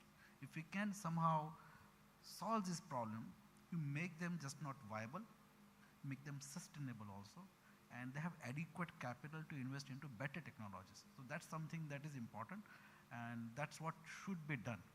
Unfortunately, you don't have a delivery mechanism created in India. You require, because it's a smaller transactions. And most of the local banks able to meet their target by housing finance, consumer finance, vehicles, much easier than to deal with an SME. Now that's where you require maybe something like an IT-based portal, a fintech platform, essentially to take the credit to the doorstep of those SME sector. That actually is real transition. That's I feel, yeah. Great. I think in some ways probably the missing middle. We are looking at the real low income and looking at the high income households, but kind of missing the middle with regards to SMEs. On that note, there's a lot that has been discussed, so I'm not even going to try and summarize this, but I hope this has sparked new ideas and new thoughts in our minds. With that, let me hand it back to Shubha for the further proceedings. Thank you, Shubha. Of course, thank you to all of you for wonderful interventions. Thank you, Abhishek, and thank you, panelists. I'm going to request Mr. Sharma to come back on stage to do our formalities with the mementos. So if we can have our speakers also stand up. Mr. Chintan Shah, former Director Technical of IREDA, goes first for the mementos. Mementos plus photos. A big hand, everyone. Next is Ms. Amanda Maxwell, Managing Director of the International Program at NRDC.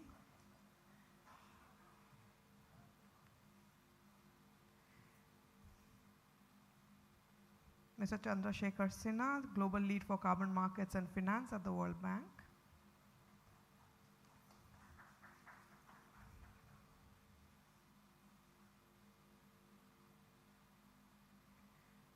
Sophie Odupoy, the Group Head for Public Affairs at Coco Networks.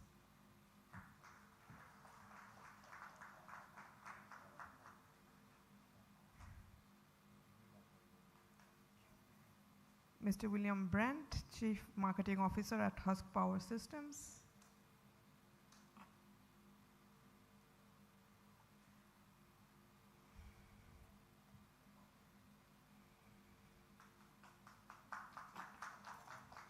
And Mr. Abhishek Jain, Research Fellow and Director Powering Livelihoods at the Council on Energy, Environment and Water. Abhishek, thank you for moderating and for shepherding so much of today's program and the report on the DRE compendium.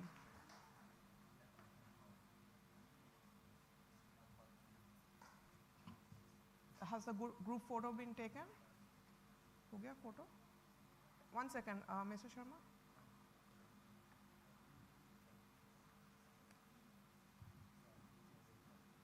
We will have a group photo.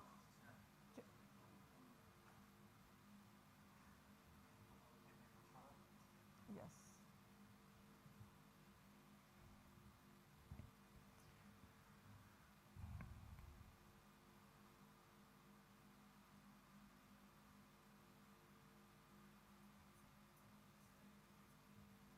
Thank you, speakers. Thank you, Abhishek. Thank you, Mr. Sharma, for doing the honors. This is one of the last events of the Energy Transition Working Group of India's G20 presidency. This is a journey that began a year and a half ago, maybe earlier if we take into account the planning stage. It has been a tremendous amount of hard work and commitment from everybody at the Ministry of New and Renewable Energy, the Ministry of Power, for people like us and with knowledge partners who have supported this effort. One person who has been the anchor and the backbone of our efforts, whether be it events, the reports, the meetings, everything has been Mr. Anand Kumar, Director, Ministry of New and Renewable Energy, the Government of India.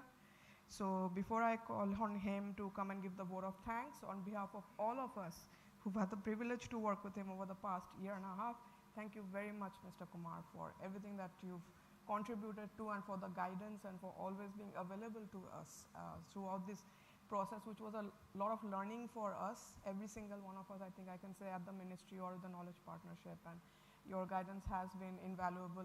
And from my personal behalf, on behalf of our teams, thank you very much. And now if I may call you on stage to give the vote of thanks for this final event of the ETWG. Thank you.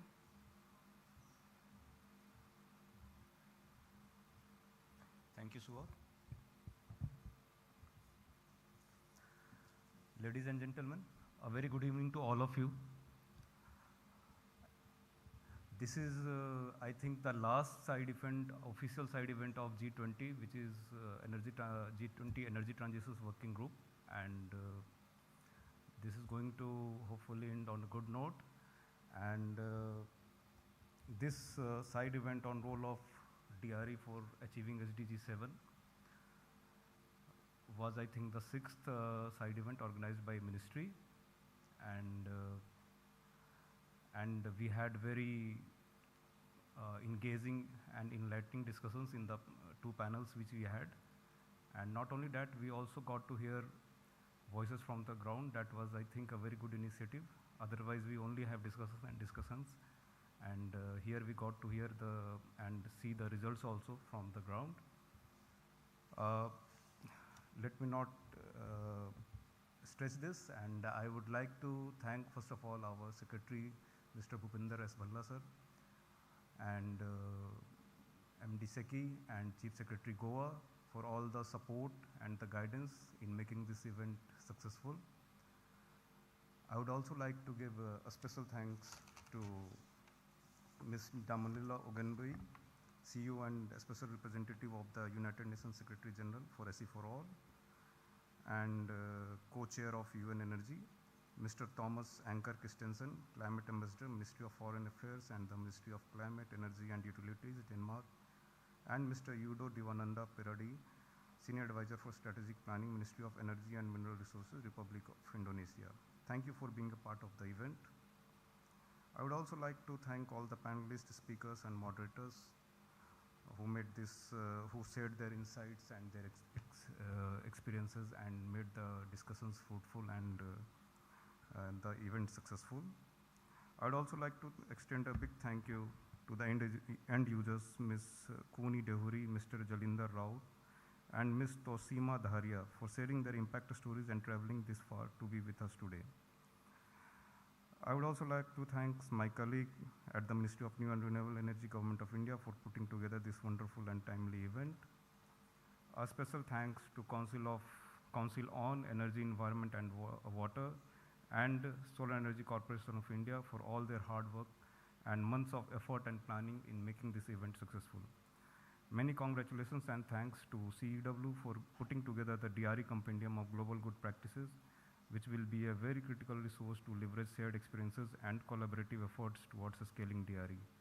Months of intensive research and a methodical approach has gone into making this compendium, for which I would like to compliment CEW. It is a commendable effort towards kick-starting conversations and actions in this regard, especially for policymakers and practitioners. India in its G20 presidency year strives to leverage the global platform of G20 in furthering avenues for active knowledge sharing and cross-learning among public and private sector stakeholders across countries. I believe this gathering here today has given us many useful ideas and has opened up opportunities for collaboration and learning from shared experiences. Once again, I heartily thank you all for being a part of this event today. A special thank you again to our esteemed speakers. I hope this has been a fruitful day for all. I request you all to join us at the high tea waiting outside. Thank you. Thank you very much.